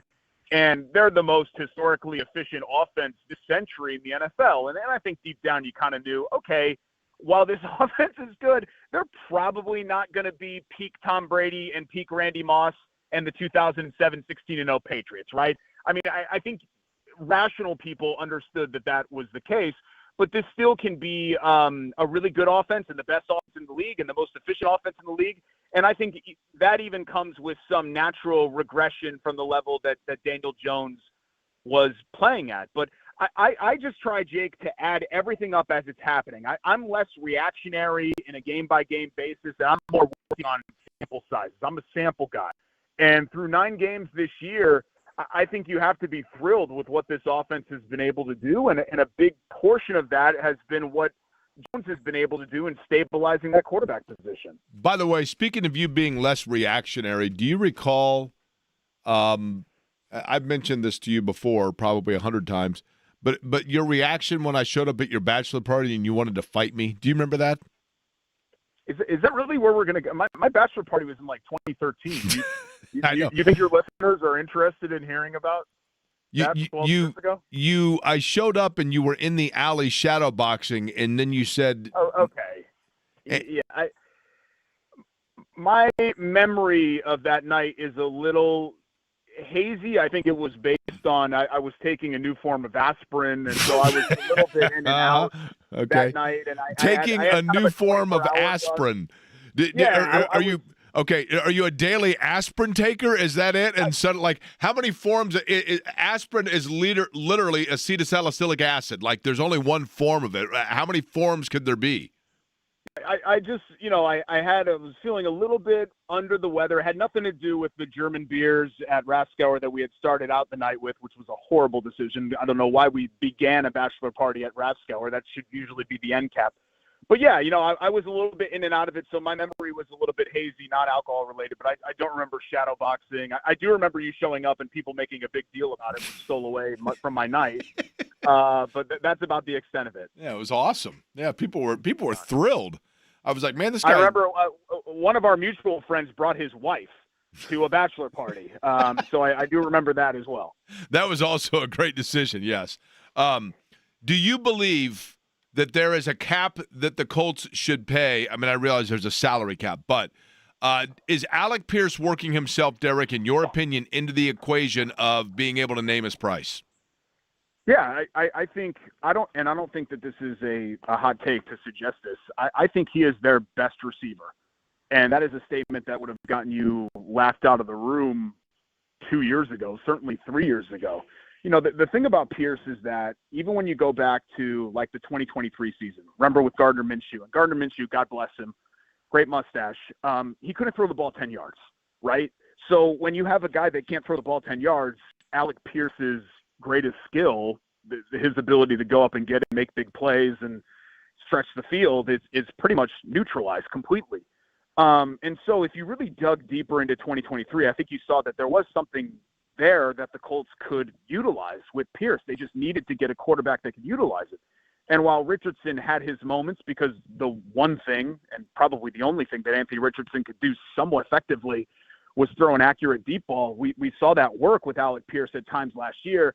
I don't think I had any idea that he was going to turn into the well-rounded route runner, blocker, do everything type receiver Derek, he's become. I think it's the fact that he's also he's a bubble screen, to use that overused term, but he's an at the line receiver as well, right? If you've got to basically just turn in quick throw on the line to a guy that then you try to get in a crease or in space, he can do that as well. And it's interesting to me that when they had Minshew, and maybe it was that Alec Pierce had to grow into that, but they didn't seemingly try to use him in any other way other than that prior to this year. Yeah, you're right. They were trying to use him as a one-trick pony, and to be fair, we all thought that he was a one-trick pony. At least I did. I thought, okay, he's like that. To make a Major League Baseball comparison, he's like that. He's like Glenn Allen Hill. You remember him? He's like a 200 Adam hitter. Dunn. When he gets into one, he's going to launch it into outer space. Like he was that type of player. But man, he's become not only such a well-rounded piece, but such a critical one for the operation of their offense. I mean, you see what happens when he's not on the field and how it impacts everything. I mean, the fact that they felt so comfortable trading away A.D. Mitchell, I think tells you, and don't get me wrong, some of that was A.D. Mitchell's own fault, right? But I think it tells you how comfortable they are with Pierce being their long-term guy for sure. Derek, what is your level of concern? Derek Schultz is our guest. He's on the Java House Pilampur guest line. What, if anything, is your level of concern right now, Derek, with concern's the wrong word, but maybe surprise that Purdue, and I know that Trey Kaufman-Renn is not there, switching to basketball, but the game against Oakland, I think there were a lot of people that thought that would be one, if you're number one in the country, that you get out to a fast start and you're just off and running. And they were thought to be, and are still thought to be, one of the deepest teams in college basketball. Is there any concern that it has yet to totally take flight for them? No, because I think – what people forget, even though they returned Braden Smith and Fletcher Lawyer and Trey Kaufman-Renn, who I know hasn't played through the first two games, and these guys that have played, like 110 games together, Purdue, it's not like they're coming off a season where they were a Final Four team or went to the national championship game, right? I mean, last year they didn't win the league. Yeah, they went to the second weekend. They were able to really kind of salvage a late season swoon and get to the Sweet 16. But for the most part, it wasn't like they were a top 5 or a top 10 level team. I mean, that was a good team last year. It wasn't a great one. So they haven't necessarily gone out there and earned anything yet. But I think part of it, too, is that people just want to confirm their priors about Purdue. I don't know if it's like the Fairleigh Dickinson effect of like that sticking with them or what, but anytime Purdue struggles at all, it's like, we're struggling again. Same old Purdue. Look, they missed shots in the first half. Can you do that again? Purdue. They miss shots in the first half, Jake, that they make in their sleep. And if you make your threes early, then that's a drastically different game. I don't know even if they were even in real danger of actually losing that game. Greg Kampe has been at Oakland for 65 years or whatever. He knows what he's doing. That was a team that was playing with nothing to lose. I'm not reading into it too much. They got a really tough game in Tuscaloosa against an Alabama team that I think stylistically is going to and athletically is going to present for them some challenges. But once they get Wren back, this is the most talented, experienced team that there is as far as when you talk about the guys that have been there. I mean, it's unheard of in today's landscape to have 3 seniors that have played 110 games together, and 2 of whom are All-Americans, and another one is a borderline all-conference player. I think by the end of the day, Fletcher Lawyer will be knocking on the door for that. Oscar Clough has been a great addition. I think ultimately they're going to be fine. By the way, Earlier we had people calling in with their best turkey impression. Can you do it? Do you do a turkey impression? Hold on. One more time. I think they go longer than that, don't they? I don't know, man. I mean, Eddie, I really like Eddie, right? Eddie texts me, and he's like, hey, do you want to come on the show? And kind of against my better judgment, I'm like, sure, I'll come on the show. If Jake feels like he needs me, I know what you're like before a vacation is coming. And for people that don't know, that are in the listening audience, that are maybe just new to Querying Company, when Jake is usually sort of checking out as it is, but especially when he's got a vacation looming, it gets all weird. Those shows right before Jake takes a break are like the weirdest shows. I don't think that's true. So gobbling like a turkey and bringing up a bachelor party from 15 years ago or whatever, like this is – I should have expected that this was going to be like the line of questioning for the interview today. But I don't think it's asking too much on, with Thanksgiving coming up in the Drumstick Dash to promote it for you to do a turkey that's more than just like a half a second, right? Well, look, man, this is your show. It's Querying Company, right? Query and Schultz is just – once a week. That's not what this is. So if you say jump, I say how high. So I'm going to do How's that different than any other day? To do here. No, I have more creative control over the other show that we do. If you think. Is strictly your show. You're in here next week, are you not? Yeah, I'm doing. I think Rake is doing like 7 of the days that you're gone, and I'm doing the 8th one. That's different than life. How? Yeah. The problem is whenever we have the sign-up sheet, that kind of goes around, I'm just trying to scribble in Schultz somewhere in between all the Rake. So yeah, I think it's mostly Greg, and we love Greg. I think it's mostly Greg, and then I think I'm on Monday. He does do a turkey gobble that's longer than 2 seconds, just so you know. Oh, he's a professional broadcaster, way more than me, my man. There we go. Thank you, Eddie. All right, Derek, thanks. Appreciate it. Appreciate you guys. See ya. Derek Schultz joining us, Java House, Peel, and Poor Guest. And we'll come back. We'll find out what John's got loaded up on the program next.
Thank you to Tom Crean earlier.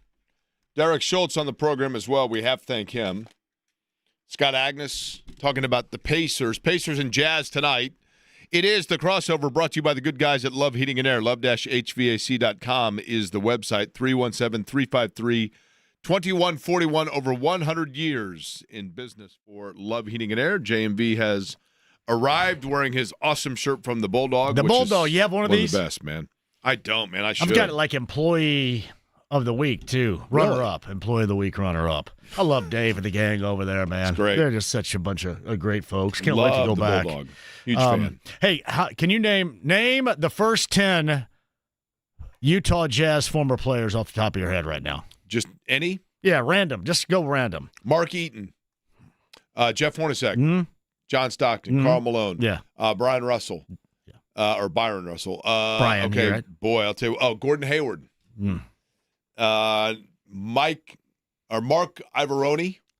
Was Ivoroni was Utah? He played for the Sixers, I know. I'm pretty sure he was Utah Mike as well. Conley?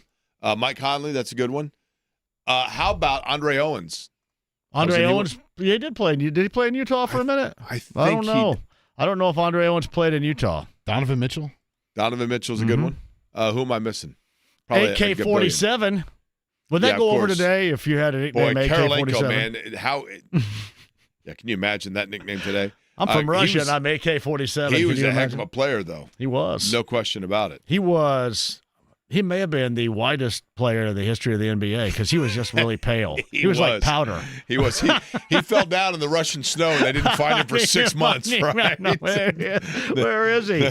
That's right. Antoine Carr. Would that be another one, right? Thurl Bailey's one of my all-time favorites, Jake. Okay, let me ask you this. Howard Isley? I always got Antoine Carr and Xavier McDaniel confused, but McDaniel was Seattle, obviously. Because they both went to Wichita State. Exactly.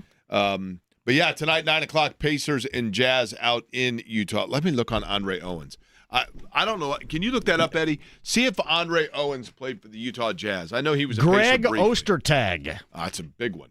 Did you ever call him Oystertag like I did? Ostertag was at Kansas the same time as I. We came in the same year, and then his most famous moment in college, and he had a good career, but his most famous moment was high-fiving Glenn Robinson. You know, if he'd have been born, Jake, 10 years earlier, he could have been in Goonies. And they would not have had to change the makeup whatsoever. He looked exactly like Sloth in Goonies. He and Brian Reeves both, right? I think Sloth could run the floor better than he could too back then. What's on the big pro? Eddie, did you say Andre Owens was? Yes, that's where he started his NBA career. Gotcha. Well done, Jake, with the Andre Owens John, reference. what's on the big program today? We have got Matt Surface, former IU linebackers, going to join us, too. You got IU Wisconsin coming up this weekend. How about the role reversal with IU and Wisconsin? Once upon a time, remember how we all fawned over Wisconsin and, their state-of-the-art football program, and things have changed in the last year and a half. Almost wonder if Indiana hasn't replaced Wisconsin in that permanently, right, in that power. Well, they're all hanging on to Luke Fickell, and everybody up there's mad about that. And then IU went out and got Signetti, and he's blowing it up. Boy, right now. I thought Fickell was, there was a time, remember, it was like Ohio State's going to get him, and then he ended up at Wisconsin. I think maybe I'm a sweater vest guy too. I think it's a sweater vest. I love the sweater, the coat vest this time of year because I get a little hot when I go into places. Vrabel do that as well? Yeah. Oh, yeah. It's not like an Ohio State thing because Tressel did that. You call that pseudo coat or is that a vest? It's not a sweater vest. It's a coat vest. Pseudo coat. Don't your arms get cold though? By the way, have you been to the restroom down the hall? It's like 48 degrees in there. Eddie and I were just talking. Oh, the one that plays the horn whenever you flush it. I love it. You can always tell when if somebody you leave the hot water. When somebody grows a tail in there, because it sounds like Doc Severinsen on the Tonight Show down there for like 20 minutes. It is like literally you come in the building and you're like, what does that sound like? Someone used the bathroom 30 minutes ago. Well, that's what I said to Pat Walsh that time when I saw him in the elevator. I says, $35 million building price tag come with the horn every time you flush the toilet sound. I bet that went over well, didn't it? All right, John's up next. We will be back with you at noon tomorrow, and then John, very appreciatively, will be taking over for me an hour early 2 tomorrow. o'clock, man. I'm going to wreck your rating. You got good ratings, too, and I'm just going to wreck that stuff. That's right. John's up next. Thanks for listening to Aquarian Company.